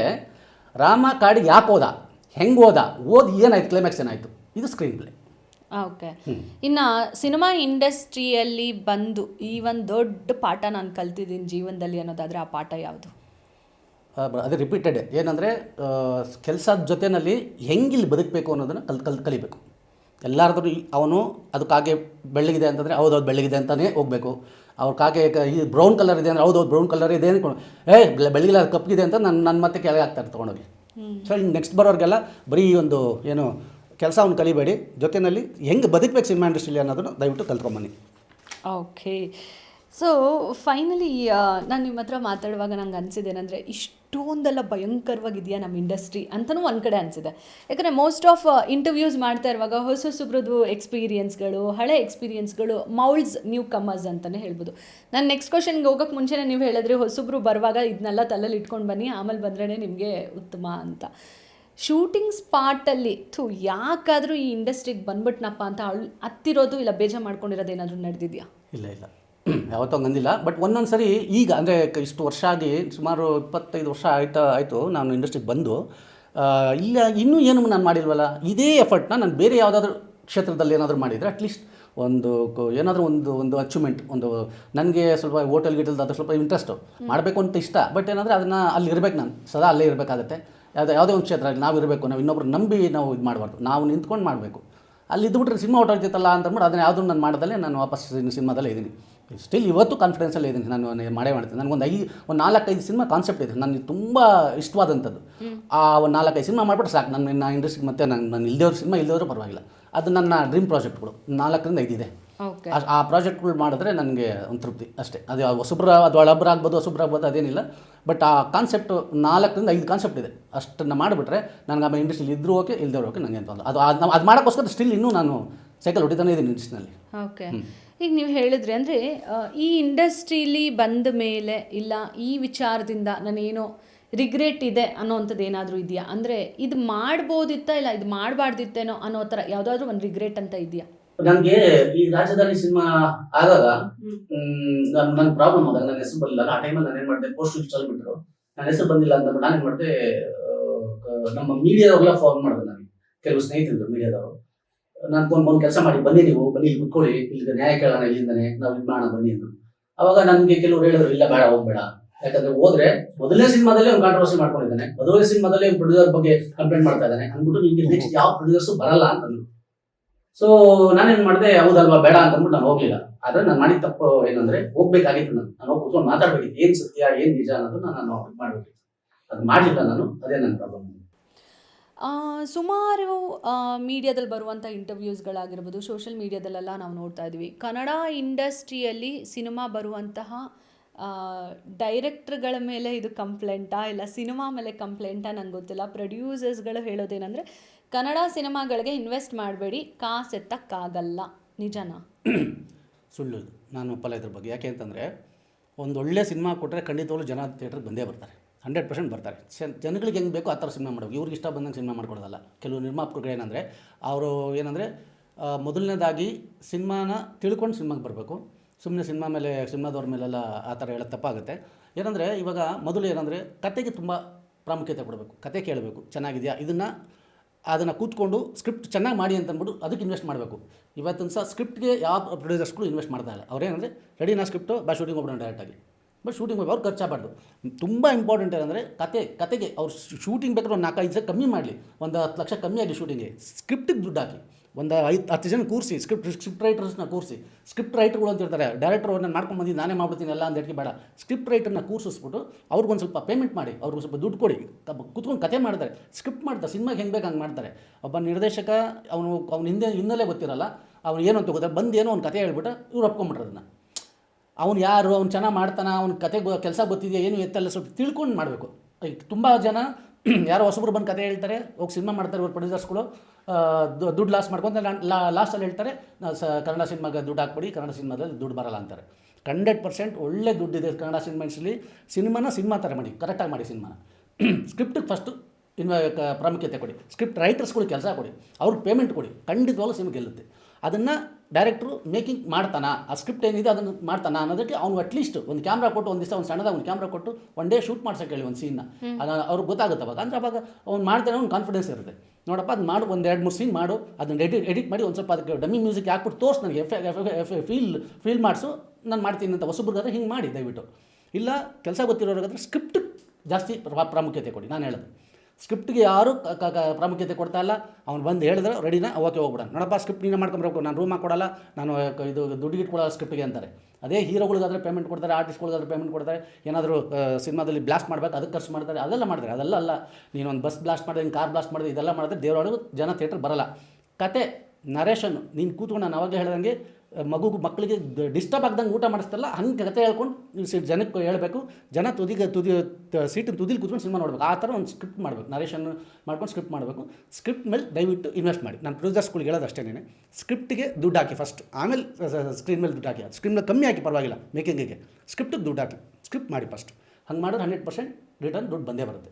ಓಕೆ, ಮೇ ಬಿ ಈ ಇಂಡಸ್ಟ್ರಿ ವಿಚಾರದಲ್ಲಿ ನಾನು ಇದು ಲಾಸ್ಟ್ ಕ್ವಶನ್ ಕೇಳ್ತಿದ್ದೀನಿ ಅಂತಲೇ ಅಂದ್ಕೊಳ್ಳಿ ಸರ್. ಯಾಕೆ ಅಂತ ಅಂದರೆ ಇಂಡಸ್ಟ್ರಿಯಲ್ಲಿ ಈಗ ನೀವು ಆಗಲೇ ಹೇಳಿದ್ರಿ ಪ್ರೆಸೆಂಟ್ ಸಿಚುವೇಶನ್ಸ್ ಹೆಂಗಿದೆ, ಏನು ಮಾಡ್ತಿದೆ, ಹೆಂಗೆ ಅದರಿಂದ ಓವರ್ಕಮ್ ಬರಬೇಕು ಅಂತ ಹೇಳಿದ್ರಿ. ಆ್ಯಂಡ್ ಅದ್ರ ಜೊತೆಗೆ ಕನ್ನಡ ಸಿನಿಮಾದಲ್ಲಿ ಮುಖ್ಯವಾಗಿ ನಮ್ಮ ಸ್ಯಾಂಡ್ಲ್ವುಡ್ ಇಂಡಸ್ಟ್ರಿಯಲ್ಲಿ ಕತೆಗೆ ಒಂದು ಪ್ರಾಮುಖ್ಯತೆ ಅಂತ ಸಿಕ್ತು ಅಂದರೆ ಆಟೋಮೆಟಿಕ್ಲಿ ಆ ಗೇನ್ ಆಫ್ ಇಂಡಸ್ಟ್ರಿ ಹಾಗೆ ಆಗತ್ತೆ ಅಂತಲೂ ಹೇಳಿದ್ರಿ.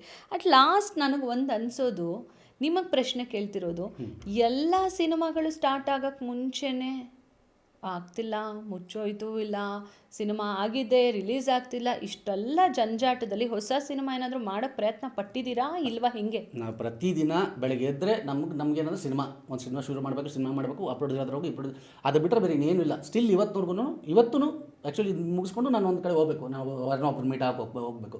ಇಷ್ಟು ವರ್ಷ ಆದರೂ ಸಹ ಇನ್ನೂ ನಾನು ಸಿನಿಮಾ ಮಾಡೋಕೆ ಓಡಾಡ್ತೇನೆ, ಮಾಡ್ತೀನಿ ಸಿನಿಮಾನ. ಅದಕ್ಕೆ ಯಾರೂ ಸ್ಟಾಪ್ ಮಾಡೋಕ್ಕಾಗಲ್ಲ, ಮಾಡ್ತೀನಿ ಸಿನಿಮಾ ಬಿಟ್ಟು ಬೇರೆ ನಮ್ಗೆ ಇನ್ನೇನು ಗೊತ್ತಿಲ್ಲ. ಸ್ಟಿಲ್ ಎವ್ರಿ ಡೇ ಬೆಳಗ್ಗೆ ಎದ್ದರೆ ರೆಡಿ ಆಗ್ಬಿಟ್ಟು ಸ್ನಾನ ಮಾಡಿ ರೆಡಿ ಆದ್ರೆ ಫಸ್ಟ್ ಹೋಗೋದೇ ಸಿನಿಮಾ ಕೆಲಸಕ್ಕೋಸ್ಕರ. ಓಕೆ, 100% ಹೌದು, ಸಿನಿಮಾ ಮಾಡ್ತೀನಿ. ಸಿನಿಮಾಗೋಸ್ಕರ ಪ್ರತಿದಿನ ಸಿನಿಮಾಗೋಸ್ಕರ ಬದುಕಿದ್ವಿ ನಾವು, ಸಿನಿಮಾ ಮಾಡ್ತೀವಿ, ಮುಂದಕ್ಕೂ ಮಾಡ್ತೀನಿ. ಸೂಪರ್. ನಿಮ್ಮ ಕಾನ್ಫಿಡೆನ್ಸಿಗೆ ಹ್ಯಾಟ್ಸ್ ಆಫ್. ಯಾಕಂದರೆ ಮೇ ಬಿ ಒಂದು ಸ್ಟ್ರಗಲ್ಲಿಂದ ನಾವು ಲೋ ಬ್ಯಾಕ್ ಆದ್ವಿ ಅಂತ ಅಂದ್ರೇ ನೆಕ್ಸ್ಟ್ ಮಾಡಬೇಕಂತ ಯೋಚನೆ ಮಾಡ್ತೀವಿ. ಬಟ್ ಮರಳಿ ಯತ್ನವ ಮಾಡು, ಆಗ ಒಂದು ದಿನ ಸಿಗೋದು ನಿನ್ನ ಆರೈಕೆ ಅನ್ನೋಂತಹ ಒಂದು ವಿಚಾರ ನೀವು ತಿಳಿಸ್ತಿದ್ದೀರಾ. ಇದೆಲ್ಲ ಓಕೆ, ಇಂಡಸ್ಟ್ರಿಯಲ್ಲಿ ನೀವು ಸ್ಟ್ರಗಲ್ಲು ಎಲ್ಲ ನಿಮಗೆ ಓಕೆ. How about family? ಈಗ ನಾನು ಯಾಕೆ ಈ ಪ್ರಶ್ನೆ ಕೇಳ್ತಿದ್ದೀನಿ ಅಂತ ಅಂದರೆ, ಸಿನಿಮಾ ನಡೆಯೋದಕ್ಕೆ, ಸಿನಿಮಾ ಮಾಡೋದಕ್ಕೆ ನಮಗೆ ಆಸೆ ಇದೆ ಗುರು, ಬಟ್ ನಮ್ಮ ಜೊತೆ ಹುಟ್ಟಿರೋರಾಗಿರಲಿ, ಇಲ್ಲ ನಮ್ಮನ್ನು ಮದುವೆ ಆಗಿರೋರಾಗಿರಲಿ, ನಮ್ಮನ್ನು ಹೆತ್ತಿರೋರು, ಇದನ್ನೆಲ್ಲ ಹೆಂಗೆ ಹ್ಯಾಂಡಲ್ ಮಾಡ್ತೀರಾ ನೀವು? ಬೇಸಿಕಲಿ ಯಾವ ಊರವರು? ಇಲ್ಲ, ನಾನು ಬೆಂಗಳೂರೇ. ನನಗೂ ಮದುವೆ ಆಗಿದೆ, 2 ಮಕ್ಕಳಿದ್ದಾರೆ, ಮಕ್ಕಳು ಓದ್ತಾ ಇದ್ದಾರೆ. ಸೊ ಹೌದು, ಫೈನಾನ್ಷಿಯಲಿ ಸ್ವಲ್ಪ ಇದಿರಬೇಕು. ನಾವೇನು ಫೈನಾನ್ಷಿಯಲ್ ಬ್ಯಾಕ್ಗ್ರೌಂಡಲ್ಲಿ ಸ್ಟ್ರಾಂಗ್ ಇಲ್ಲ, ಏನಿಲ್ಲ. ಸಿನಿಮಾದಲ್ಲೇ ಕೆಲವೊಂದು ಸಣ್ಣ ಪುಟ್ಟ ಇರುತ್ತೆ, ಸ್ಕ್ರಿಪ್ಟ್ ವರ್ಕು ಹಾಗೆ ಈ ಥರ ಇರುತ್ತೆ. ಕೆಲವೊಂದು ಡಿಸ್ಕಷನ್ಗೆ ಅಂತ ಕರೀತಾರೆ, ಸ್ವಲ್ಪ ಸಣ್ಣ ಪುಟ್ಟ ಪೇಮೆಂಟ್ ಮಾಡ್ತಾರೆ. ಸೊ ಜೀವನ ನಡೀತಾ ಇದೆ, ಏನು ತೊಂದರೆ ಇಲ್ಲ, ಜೀವನ ಆಗ್ತಾ ಇದೆ. ದೂರ ಜೀವನ ಇಲ್ಲ, ಒಂದು ಸಾಧಾರಣವಾದಂಥ ಒಂದು ಜೀವನ ನಡೀತಾ ಇದೆ. ಓಕೆ, ನೀವೇ ಹೇಳಿದ್ರಿ ಅಂದರೆ 2 ಮಕ್ಕಳು ಮಡತಿ ಅಂತ ಅಂದರೆ, ಮಡತಿಯ ಸಪೋರ್ಟ್ ಎಷ್ಟಿದೆ ಈ ಅವರು? ಇಲ್ಲ, ಅವರು ಪಾಪ ತುಂಬ ಸಪೋರ್ಟ್ ಮಾಡ್ತಾರೆ. ಒಂದೊಂದು ಸರಿ ಹೇಳ್ತಾರೆ, ಇಲ್ಲ ಅಟ್ಲೀಸ್ಟ್ ಇದನ್ನು ಬಿಟ್ಬಿಡಿ, ಬೇರೆ ಏನಾದರೂ ಮಾಡಿ, ಏನಾದರೂ ಬಿಸ್ನೆಸ್ ಮಾಡಿ, ಏನಾದರೂ ಇದು ಮಾಡಿ ಅದು ಮಾಡಿ ಅಂತ ಹೇಳ್ತಾರೆ. ಅವ್ರಿಗೇನೋ ಒಂದು ಸಮಾಧಾನ ಹೇಳ್ಕೊಂಡು ಆಯ್ತು ಮಾಡ್ತೀನಿ, ಇನ್ನೊಂದು ಸ್ವಲ್ಪ ಟ್ರೈ ಮಾಡ್ತೀನಿ ಅಂತ ಅವ್ರ ಸಮಾಧಾನಕ್ಕೋಸ್ಕರ ಒಂದು 6 ತಿಂಗಳು ನೋಡ್ತೀನಿ, ಇನ್ನೊಂದು ವರ್ಷ ನೋಡ್ತೀನಿ, ಆಗಲ್ಲ ಅಂದರೆ ಬಿಟ್ಬಿಟ್ಟು ಬೇರೆ ಏನು ಬಿಸ್ನೆಸ್ ಮಾಡ್ತೀನಿ ಅಂತ ಅವ್ರ ಸಮಾಧಾನಕ್ಕೋಸ್ಕರ ಹೇಳ್ತಾ ಇರ್ತೀನಿ. ಅವ್ರಿಗೆ ಹಿಂಗೆ ಹೇಳ್ಕೊಂಡು ಬರ್ತಾನೆ ಇದ್ದೀನಿ, 10 ವರ್ಷದಿಂದ ಹೇಳ್ಕೊಂಡೇ ಬರ್ತಿದ್ದೀನಿ. ಹಿಂಗೆ ಅವ್ರಿಗೆ ಬೇಜಾರು ಇದೆಯಾ? ಅಂದರೆ ಅವ್ರಿಗೆ ಬೇಜಾರಿದ್ದೇ ಇರುತ್ತೆ. ಅಲ್ಲ, ನಾನಂದರೆ ಕೇಳ್ತಾ ಇರೋದು, ಅವ್ರಿಗೆ ಬೇಜಾರಿದೆ, ಅದಕ್ಕೆ ಪಾಪ ಚೇಂಜ್ ಆಗಿ ಅಂತಾರೆ. ಬಟ್ ಇದೇ ಸುಳ್ಳನ್ನೇ ಹೇಳ್ಕೊಂಡು, ಈಗ ಹೆಸರು ವಿಚಾರ ಅಂತ ಬಂದಾಗಲೂ ಇವ್ರು ಡೈರೆಕ್ಟೇ ಮಾಡಿಲ್ಲ ಅನ್ನೋ ಥರನೇ ಸುಳ್ಳು ತೋರಿಸ್ತಾರೆ. ಇನ್ನು ನನ್ನ ಲೈಫಲ್ಲಿ ನನ್ನ ನಂಬಿರೋ ಅಂತ ನನ್ನ ಮಡತಿಗೆ ನಾನು ಸುಳ್ಳು ಹೇಳ್ಕೊಂಡು ಬರ್ತಿದ್ದೀನಿ, ಇದಕ್ಕೇನಾದರೂ ಬೇಜಾರಿದೆಯಾ? ಹೌದು, ಏನಂದರೆ ಇನ್ನೊಂದು ಅವ್ರು ಸಮಾಧಾನ ಮಾಡೋಕ್ಕೆ ವಿಧಿನೇ ಇಲ್ಲ ಡೈರೆಕ್ಟಾಗಿ ಹೇಳ್ಬೇಕು. ಇಲ್ಲ ನಾನು ಬಿಡಲ್ಲ ಸಿನಿಮಾ ಅಂತ ಡೈರೆಕ್ಟಾಗಿ ಹೇಳಬೇಕು. ಅವ್ರಿಗೆ ಅರ್ಥ ಆಯ್ತಿದೆ, ಬೇಡ ಪಾಪ ಅವ್ರ ಮಾತ್ರ ಕೇಳೋಣ, ಆಯಿತು ಓಕೆ ಬಿಡ್ತೀನಿ ಅಂತ ಹೇಳ್ಬಿಡ್ತೀನಿ. ಇವತ್ತು ನಾನು ಈ ಥರ ಒಂದು ಇಂಟರ್ವ್ಯೂಗೆ ಹೋಗ್ತಾ ಇದ್ದಾನೆ, ಏನಕ್ಕೆ ಹೋಗ್ತಿದ್ದೆ ಇಂಟರ್ವ್ಯೂಗೆ ಅಂದರು. ಅದೇ ಇಂಟರ್ವ್ಯೂ ಇದೆ ಅಲ್ಲ, ಯಾಕೆ ನಿಮ್ಗೆ ಯಾಕೆ ಇಂಟರ್ವ್ಯೂ ಮಾಡ್ತಿದ್ದಾರೆ? ಯಾಕೆಂದ್ರೆ ನಾನು ಸಿನಿಮಾದವನಲ್ವಾ, ಡೈರೆಕ್ಟ್ ಅಲ್ವಾ, ಏನು ಮಾಡಿದೆ ಸಿನಿಮಾದಲ್ಲಿ ನೀವು?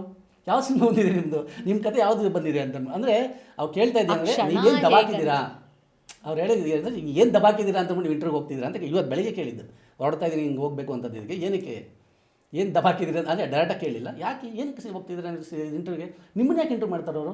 ಅಲ್ಲ ನೀವು ಏನಿದೆ, ಏನು ಒಂದು ಸ್ಟಾರಾ ಏನಿದೆ, ಯಾಕೆ ನಿಮ್ಮನ್ನ ಇಂಟರ್ವ್ಯೂ ಮಾಡ್ತಿದ್ದೀರಿ ಅಂತ. ಅಲ್ಲಿ ಏನಂದರೆ ಪಾಪ ಇಂಡೈರೆಕ್ಟಾಗಿ ಅವ್ರು ಹೇಳ್ತಾರೆ ಏನಂದರೆ, ನೀವು ಏನು ದಬಾಕಿದೆ ಇಷ್ಟು ವರ್ಷ ಏನೂ ಮಾಡಿಲ್ಲ, ಇಂಟರ್ವ್ಯೂ ಯಾಕೆ ನಿಮ್ಮನ್ನು ಮಾಡ್ತಿದ್ದಾರೆ ಅವರು ಅಂತ. ಅಂದರೆ ಇಂಡಸ್ಟ್ರಿಯಲ್ಲಿ ಗೊತ್ತಿರುತ್ತೆ ಕಣೆ ನಾವು ಕೆಲಸ ಮಾಡ್ತಿದ್ದೀವಿ ಅಂತ ಬಟ್ ಅದಕ್ಕೋಸ್ಕರ ಇಂಡಸ್ಟ್ರಿ ಬಗ್ಗೆ ಕೇಳೋದಕ್ಕೋಸ್ಕರ ಇದು ಮಾಡ್ತಿದ್ದೆ. ನನ್ನ ಪರ್ಸ್ನಲ್ ಏನಲ್ಲ ಅಂತ ಹೇಳ್ಬಿಟ್ಟೆ ನಾನು. ಅಲ್ಲ, ನೀವು ಅದನ್ನು ಮೇ ಬಿ ಇದನ್ನು ನಾನು ಹೆಂಗೆ ತೊಗೋಬೇಕು ಗೊತ್ತಿಲ್ಲ. ಯಾಕಂದರೆ ಮುಂದೊಂದು ದಿನ ಈ ವಿಡಿಯೋನ ನಿಮ್ಮ ಶ್ರೀಮತಿನೂ ನೋಡ್ತಾರೆ. ಕಲಾವಿದರು ಬದುಕಿಗೆ ಸ್ಫೂರ್ತಿಗಳಾಗದೆ ಫ್ಯಾಮಿಲಿ ಮೆಂಬರ್ಸು. ನೀವು ನಗ್ತಾ ನಗ್ತಾ ಅದನ್ನು ನಂಗೆ ಹೇಳಿದ್ರಿ, ನೀ ಏನು ದಬ್ಬಾಕಿದೆಯಾ ಅನ್ನೋ ರೀತಿಯಲ್ಲಿ ಅವ್ರು ಕೇಳಿದ್ರು ಅಂತ. ಬಟ್ ಮನಸ್ಸಲ್ಲಿರೋ ಆ ಪೇಯ್ನ್ ಕಣ್ಣಲ್ಲಿ ನಾನು ನಿಮಗೆ ಫೈನ್ ಮಾಡಿ ಹೆಂಗಾಗ್ಬಿಟ್ಟಿದೆ ಅಂದರೆ ಪೇಯ್ನ್ ಆಗಿ ಆಗಿ ಆಗಿ ಆಗಿ ಈಗ ಕಾಮನ್ ಅನಿಸ್ಬಿಟ್ಟಿದೆ ನಮ್ಗೆ. ಅದು ನಮ್ಗೆ ಅನ್ಸೋದೇ ಇಲ್ಲ, ಅದು ಏನು ಅನ್ಸಲ್ಲ ನಮ್ಗೆ ಇವಾಗ. ಯಾರು ಡೈರೆಕ್ಟಾಗಿ ಹೇಳ್ಬಿಟ್ರು ನೀನು ಅಂತ ಏನೂ ದಬಾಕಿಲ್ಲ ಅಂತ ಡೈರೆಕ್ಟಾಗಿ ಹೇಳಿದ್ರು ಸ್ಮೈಲ್ ಮಾಡ್ಕೊಂಡು ಸುಮ್ಮನೆ ಇರ್ತೀವಿ. ಯಾಕಂದ್ರೆ ಇದು ಆಲ್ರೆಡಿ ಸುಮಾರು ಜನ ಒಂದು ಆ ಪೇಯ್ನಲ್ಲಿ ಇದೊಂದು ಕಾಮನ್ ವರ್ಡ್ ಅಂತ ತಗೊಬಿಡ್ತೀವಿ ನಾವು ಇವಾಗ.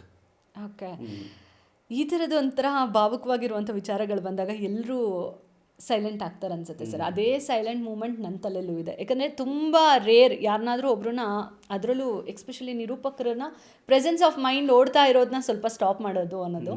ಈ ಮೂಮೆಂಟ್ ನನಗೆ ಹಂಗೆ ಅನ್ನಿಸ್ತು. ಯಾಕಂದರೆ ಇದು ನಿಮ್ಮೊಬ್ಬರ ಕತೆ ಅಲ್ಲ, ಈ ಥರ ಇಂಡಸ್ಟ್ರಿಯಲ್ಲಿ ಸ್ಟ್ರಗಲ್ ಆಗ್ತಿರೋರು ಎಷ್ಟೋ ಜನದ ಕತೆ ಇರ್ಬೋದು ಅನಿಸುತ್ತೆ. ಅವರೆಲ್ರಿಗೂ ನೀವು ನಿಮ್ಮ ಸಿನಿಮಾದಲ್ಲಿ ಒಂದು ಸಕ್ಸಸ್ ಅಂತ ಕಂಡು ಅವ್ರಿಗೆಲ್ರಿಗೂ ಇನ್ಸ್ಪಿರೇಷನ್ ಆಗಿ ಅಂತ ನಾನು ನನ್ನ ಈ ಒಂದು ರಿವೈಂಡ್ ಟಾಕ್ ಶೋಲಿ ಕೇಳ್ಕೊಳ್ತಾ ಇದ್ದೀನಿ. ಯಾಕಂದರೆ ಒಬ್ಬರು ಸೋತಿರೋರು ಗೆದ್ದಾಗಲೇ ಇನ್ನು ಸೋಲ್ತಾ ಇರೋರಿಗೆ ಒಂದು ಪ್ರೇರೇಪಣೆ ಸಿಗತ್ತೆ ಅಂತ ಹೇಳ್ಬೋದು. ಎಂಡ್ ಆಫ್ ಯಾರಿಗಾದರೂ ಥ್ಯಾಂಕ್ ಯು, ಇಲ್ಲ ಸಾರಿ, ಇಲ್ಲ ನೀನು ಮಾಡಿದ ತಪ್ಪು ಇದೆಯೇ, ಮೂರಲ್ಲಿ ಯಾವುದಾದ್ರೂ ಒಂದು, ಇಲ್ಲ ಮೂರೂ ಹೇಳೋದು ಯಾರಿಗಾದ್ರೂ ಇದೆಯಾ? ನನಗೆ ಗೊತ್ತಿಲ್ಲದೆ ಏನಾದರೂ ಮಾಡಿದರೆ, ತಪ್ಪು ಮಾಡಿದರೆ ಅವ್ರಿಗೆ ಸಾರಿ ಹೇಳ್ತೀನಿ. ನಾನು ಗೊತ್ತಿಲ್ಲದೆ ಮಾಡಿರ್ಬೋದು. ನಾನು ಗೊತ್ತಿದ್ದಂಗೆ ಏನು ನಾನು ಆ ಥರ ಯಾರಿಗೂ ಏನೂ ತಪ್ಪು ಮಾಡಿಲ್ಲ. ಗೊತ್ತಿಲ್ಲದಲ್ಲೇ ಏನಾದರೂ ಮಾಡಿದರೆ ಸಾರಿ ಹೇಳ್ತೀನಿ. ನನಗೆ ಹೆಲ್ಪ್ ಮಾಡಿರೋಂಥವ್ರು ಎಲ್ರಿಗೂ ನಾನು ಥ್ಯಾಂಕ್ಸ್ ಹೇಳ್ತೀನಿ. ಮತ್ತು ನಾನು ಕೆಲವ್ರಿಗೆ ಹೇಳೋದೇನೆಂದರೆ, ಏನು ಸ್ವಲ್ಪ ಸೋತಿದ ತಕ್ಷಣ ಯಾರೂ ಹಿಂದೆ ಹೋಗೋಕೆ ಹೋಗ್ಬೇಡಿ. ಅಂದರೆ ಇದು ಇಲ್ಲ ಆಗಲ್ಲ, ನಮ್ಗೆ ಇಲ್ಲಿ ಏನು ಸಾಧಿಸೋಕ್ಕಾಗಲ್ಲ ಅಂತ ಟ್ರೈ ಮಾಡ್ತಾನೆ 100% ಒಂದಲ್ಲ ಒಂದು ದಿವಸ ಹಾಗೆ ಆಗುತ್ತೆ. ನಾನು ಮಾಡ್ತೀನಿ, 100% ಮಾಡ್ತೀನಿ, ಬಿಡಲ್ಲ.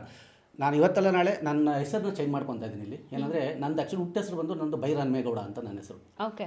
ಸೊ ಇಲ್ಲಿ ನನ್ನ ತಾಯಿ, ನನ್ನ ತಂದೆಯ ಒಂದೊಂದು ಇದು ಇನ್ಶಿಲ್ನ ತೊಗೊಂಡು SJ ಭೈರವ್ ಅಂತ ಅಂದ್ಬಿಟ್ಟು ನಾನು ಸಿನಿಮಾ ನೆಕ್ಸ್ಟ್ ನಾನು ಯಾವುದೇ ಸಿನಿಮಾ ಮಾಡಿದ್ರು ನನ್ನ ಹೆಸರನ್ನ ಬದಲಾಯಿಸ್ಕೊತಾ ಇದ್ದೀನಿ. ರಘು ಅನ್ನೋದು ನನ್ನ ಇದು ಏನೋ ರಘು ಜೆ ನನ್ನ ಹೆಸರು, ಡಾಕ್ಯುಮೆಂಟ್ಸಲ್ಲಿ ಇರೋದು. ನಮ್ಮ ತಂದೆ ಹೆಸರು ಇನ್ಶಿಲ್ ಇತ್ತು. ನನಗೇನಂದರೆ ನನ್ನ ಮಕ್ಕಳಿಗೆ ಇವಾಗ ನಾನು ಏನು ಇಟ್ಟಿದ್ದೀನಿ ಅಂದರೆ VR ಅಂತ ಇನ್ಶಿಲ್ ಇಟ್ಟಿದ್ದೀನಿ. ಯಾಕೆ ಅಂದರೆ ಮೊದಲು ನನ್ನ ಹೆಂಡತಿ ಹೆಸರು ಇಟ್ಟಿದ್ದೀನಿ, ವಿ ಅಂದರೆ ನನ್ನ ವೈಫು ವಿನುತಾ ಅಂತ ಅವಳ ಹೆಸರು ಇಟ್ಟಿದ್ದೀನಿ. ಆಮೇಲೆ ನಾನು ಈಗ ಒಂದು ಮಗುಗೆ ಸ್ಕೂಲಿಗೆ ಸೇರಿಸ್ಬೇಕಾದ್ರೆ ಅವ್ರ ಹೆಸರು ಏನು ಹೇಳ್ತಾರೆ, ಈಗ ಸುಮ್ಮನೆ ನನ್ನ ಮಗನ ಹೆಸರು ಕುಶಾಲ್ ಅಂತ, ಕುಶಾಲ್ R ರಘು ಅಂತ ನನ್ನ ಹೆಸರು, ಅಥವಾ ಊರ ಹೆಸರು ಬರುತ್ತೆ, ತಾಯಿ ಹೆಸರು ಬರಲ್ಲ. ಈಗ ನಾನು ಯಾಕೆ ಇದನ್ನ ತಾಯಿ ಹೆಸರು ಯಾಕೆ ಇಡಲ್ಲ ಅನ್ನೋದು ನನ್ನ ಒಂದು ಇದಿತ್ತು. ನಾನು ಸ್ಕೂಲಲ್ಲಿ ಹೋಗಿ ನಾನು ಚೇಂಜ್ ಮಾಡಿಸ್ದೆ, ಬರೀ R ಅಂತ ಮಾಡಿಸ್ಬಿಟ್ಟಿದ್ದು ನನ್ನ ಹೆಂಡತಿ. ನಾನು ಹೇಳಿದೆ VR ಅಂತ ಮಾಡಿಸು ಅಂದೆ. ನನ್ನ ಹೆಂಡತಿ ನೀವು ಲೋಕಯ್ಯ ರೂಢಿ ಹೆಂಗಿರ್ದು ಹಂಗೆ ಹೋಗೋಣ, ನೀವು ಉಲ್ಟಾ ಹೋಗ್ಬಿಡಿ. ನಾನು ಹೇಳಿದೆ ಇಲ್ಲ, ಮೊದಲು ತಾಯಿ ಹೆಸರು ಬರಬೇಕು. ಯಾಕಂದರೆ ಮೊದಲನೇ ಕ್ರೆಡಿಟ್ ಬಂದು ತಾಯಿಗೆ. ತಾಯಿ ಎತ್ತು ಹೊರೋದು, ಇದು ಮಾಡೋದು, ಮಕ್ಕಳು ಸಾಕೋದೆಲ್ಲ ತಾಯಿ ಹೆಸರೇ ಇಲ್ಲ ಅಲ್ಲಿ. ಸೊ ಅದರಿಂದ ನಾನು ಇಲ್ಲ, ನಾನು ಚೇಂಜ್ ಮಾಡಲೇಬೇಕು ಅಂತೇಳಿ ಮೊದಲು ನನ್ನ ಹೆಂಡತಿ ಇನ್ಸಿಲಿಟ್ಟು, ಆಮೇಲೆ ನನ್ನ ಇನ್ಸಿಲಿಟ್ಟು ತೊಗೊಂಡು. ಓಕೆ. ಸೊ ಹಾಗೆ ಇನ್ನು ಮುಂದೆ ಅಂದರೆ ನಿಮ್ಮನ್ನು ನಿಮ್ಮ ಸಿನಿಮಾ ಅಂತ ಬಂದಿದ ತಕ್ಷಣ ಅಲ್ಲಿ ರಘು ಜಯ ಅನ್ನೋ ಬದಲು, ಸಾರಿ ಕರೆಕ್ಟ್ ನೋಡಿ, ನಾನೇ ಮರ್ತೋಗ್ಬಿಟ್ಟು ಹೇಳ್ತಾ ನನ್ನ ನೇಮ್ ಚೇಂಜ್ ಮಾಡಬೇಕು. SJ ಭೈರವ್ ಅಂತ ನಾನು ಇವಾಗ ನೆಕ್ಸ್ಟ್ ಮಾಡೋ ಸಿನಿಮಾದಲ್ಲಿ ಚೇಂಜ್ ಮಾಡ್ಕೊತಾ ಇದ್ದೀನಿ. ರಘು ಜಯ ಅನ್ನೋದು ಇರೋಲ್ಲ, ಅದು ನನ್ನ ಸಿನಿಮಾಗೋಸ್ಕರ ಜಯ ಅಂತ ಅಂದ್ಬಿಟ್ಟು ನಮ್ಮ ತಂದೆ ಹೆಸರನ್ನ ಜಾಯ್ನ್ ಮಾಡ್ಕೊಂಡಿದ್ದೆ. ಇಲ್ಲಿ ನನ್ನ ಹುಟ್ಟು ಹೆಸರನ್ನ ಅದನ್ನೇ ಕಂಟಿನ್ಯೂ ಮಾಡೋಣ ಅಂತ ನಮ್ಮ ಆಮೇಲೆ ಒಬ್ಬರು ಅಸ್ಟ್ರಾಲಜರು ಹೇಳಿದ್ರು, ಈಗ ನಂಬಲೇಬೇಕು, ಈಗ ವಿಧಿ ಇಲ್ಲ, ಈಗ ನಾವು ಸ್ವಲ್ಪ ಕೆಳಗೆ ಬಿದ್ದಿರೋದ್ರಿಂದ ಯಾರು ಏನು ಹೇಳೋದು ನಂಬಲೇಬೇಕು. ಅವ್ರು ಹೇಳಿದ್ರು ಇಲ್ಲ, ಈ ಹೆಸರು ನಿಮ್ಗೆ ಆಗಿ ಬರೋಲ್ಲ, ಬೇಡ ತೆಗೆದುಬಿಡಿ ಅಂದರು. ಆವಾಗ ನಾನು ಇನ್ನೇನು ಬೇರೆ ಹೆಸರು ಇಟ್ಕೊಳ್ಳೋದು, ನಿಮ್ಗೆ ಬೇರೆ ಏನಾದ್ರು ನಿಮ್ಮ ಇನ್ನೊಂದು ಹೆಸರಿದೆ, ನಾನು ಹುಟ್ಟು ಹೆಸರಿದೆ ಅಂದೆ. ಏನು ಅಂದರು, ಈ ಥರ ಭೈರವ ಅಂತ ಅಂದ್ಬಿಟ್ಟು ಇದೆ ಅಂದಾಗ ಅವರು ಆಯಿತು ಓಕೆ ಅಂತ ನನಗೊಂದು ಲಿಸ್ಟ್ ಕೊಡೋಕೆ ಹೇಳಿದೆ. ನಾನೊಂದು ಹೇಳಿದೆ, ನಮ್ಮ ತಾಯಿ ನಮ್ಮ ತಂದೆ ಎರಡು ಇದಿಟ್ಟು SJ, ಎಸ್ ಅಂದರೆ ನಮ್ಮ ತಾಯಿ ಇದು, ಜೆ ಅಂದರೆ ನಮ್ಮ ತಂದೆ, SJ ಭೈರವ್ ಅಂತ ಅಂದ್ಬಿಟ್ಟು ಇವಾಗ ಇಟ್ಕೊಂಡಿದ್ದೀನಿ. ಓಕೆ. ನೆಕ್ಸ್ಟ್ ನನಗೆ ಇದು ಹೆಸರು ಬದಲಾದಂಗೆ 2025 ನಿಮ್ಮ ಜೀವನ, ಹಾಗೆ ನೀವು ನೋಡ್ತಿರುವಂತಹ ಸಿನಿಮಾ ಜೀವನದ ಒಂದು ಜರ್ನಿ ಕೂಡ ಬದಲಾಗಿ ಒಳ್ಳೆ ಯಶಸ್ಸು ಸಿಗಲಿ ಅಂತ ಕೇಳ್ಕೊಳ್ತೀನಿ ಸರ್. ಆ್ಯಂಡ್ ಐರಾ ಟಿವಿಯ ಹೋಲ್ ಟೀಮ್ ಕಡೆಯಿಂದ ನಮ್ಮ ಈ ಒಂದು ಶೋಗೆ ಬಂದಿದ್ದಕ್ಕಾಗಿ ನಿಮಗೆ thank you so much. Thank you. Aira T ವಿಯವ್ರಿಗೂ ಅಷ್ಟೇ ಥ್ಯಾಂಕ್ ಯು. ಎಲ್ಲರೂ ಐರಾ ಟಿ ವಿ ಇದನ್ನು ವೀಕ್ಷಕರಾಗಿ ಅವರ ಇದನ್ನು ಸಬ್ಸ್ಕ್ರೈಬ್ ಮಾಡ್ಕೊಳ್ಳಿ. ಸೊ ದಯವಿಟ್ಟು ಈ ನಮ್ಮ ಐರಾ ಟಿ ವಿಯವ್ರಿಗೆ ನಿಮ್ಮ ಸಪೋರ್ಟ್ ಇರಲಿ ಯಾವಾಗಲೂ. Thank you very much. So yes, ಇದು ಆ ಸೂಪರ್ ಶೋ ರಿವೈಂಡ್ ರಿಯಾಲಿಟಿ, ಆ true talk show with Vijay Smitha Gowda. So hope ಈ ಎಪಿಸೋಡ್ ನಿಮ್ಗೆ ಇಷ್ಟ ಆಗಿದೆ ಅಂತ ಅನ್ಕೊತೀನಿ. ಮುಂಬರುವಂತಹ ಇದೇ ಥರ ರಿವೈಂಡ್ ರಿಯಾಲಿಟಿ ಶೋಸ್ ಬೇಕು ಅಂದರೆ ಏನು ಮಾಡಬೇಕು, ಐರಾ ಟಿವಿಗೆ ಈ ಕೂಡಲೇ ಸಬ್ಸ್ಕ್ರೈಬ್ ಮಾಡ್ಕೊಳ್ಳಿ ಆ್ಯಂಡ್ ಕಾಲಿಂಗ್ ಬೆಲ್ ಇಟ್ಕೊಳ್ಳಿ ನೋಟಿಫಿಕೇಷನ್ಗೆ ಅಂತ ಹೇಳ್ತಾ ಈ ಶೋ ಇಲ್ಲಿಗೆ ಮುಗಿಸ್ತಾ ಇದ್ದೀನಿ. ಕೀಪ್ ಸ್ಮೈಲಿಂಗ್, ಲೈಫ್ ಅಂತ ಅಂದಮೇಲೆ ಅಪ್ಸ್ ಆ್ಯಂಡ್ ಡೌನ್ಸ್ ಇರುತ್ತೆ. ಅಪ್ಸಿನ ಮೆಮೊರೀಸ್ನೆಲ್ಲ ಫರ್ನಿಷ್ ಮಾಡಿ, ಡೌನ್ಸ್ ಅನ್ನೋ ಅಂತಹ ಮೂಮೆಂಟ್ಸ್ನೆಲ್ಲ ಫರ್ನಿಷ್ ಚೆರೀಸ್ ಮಾಡಿಕೊಡಿ ಅಂತ ಹೇಳ್ತಾ ಈ ಶೋ ಮುಗಿಸ್ತಾ ಇದ್ದೀನಿ. ಬಾಯ್.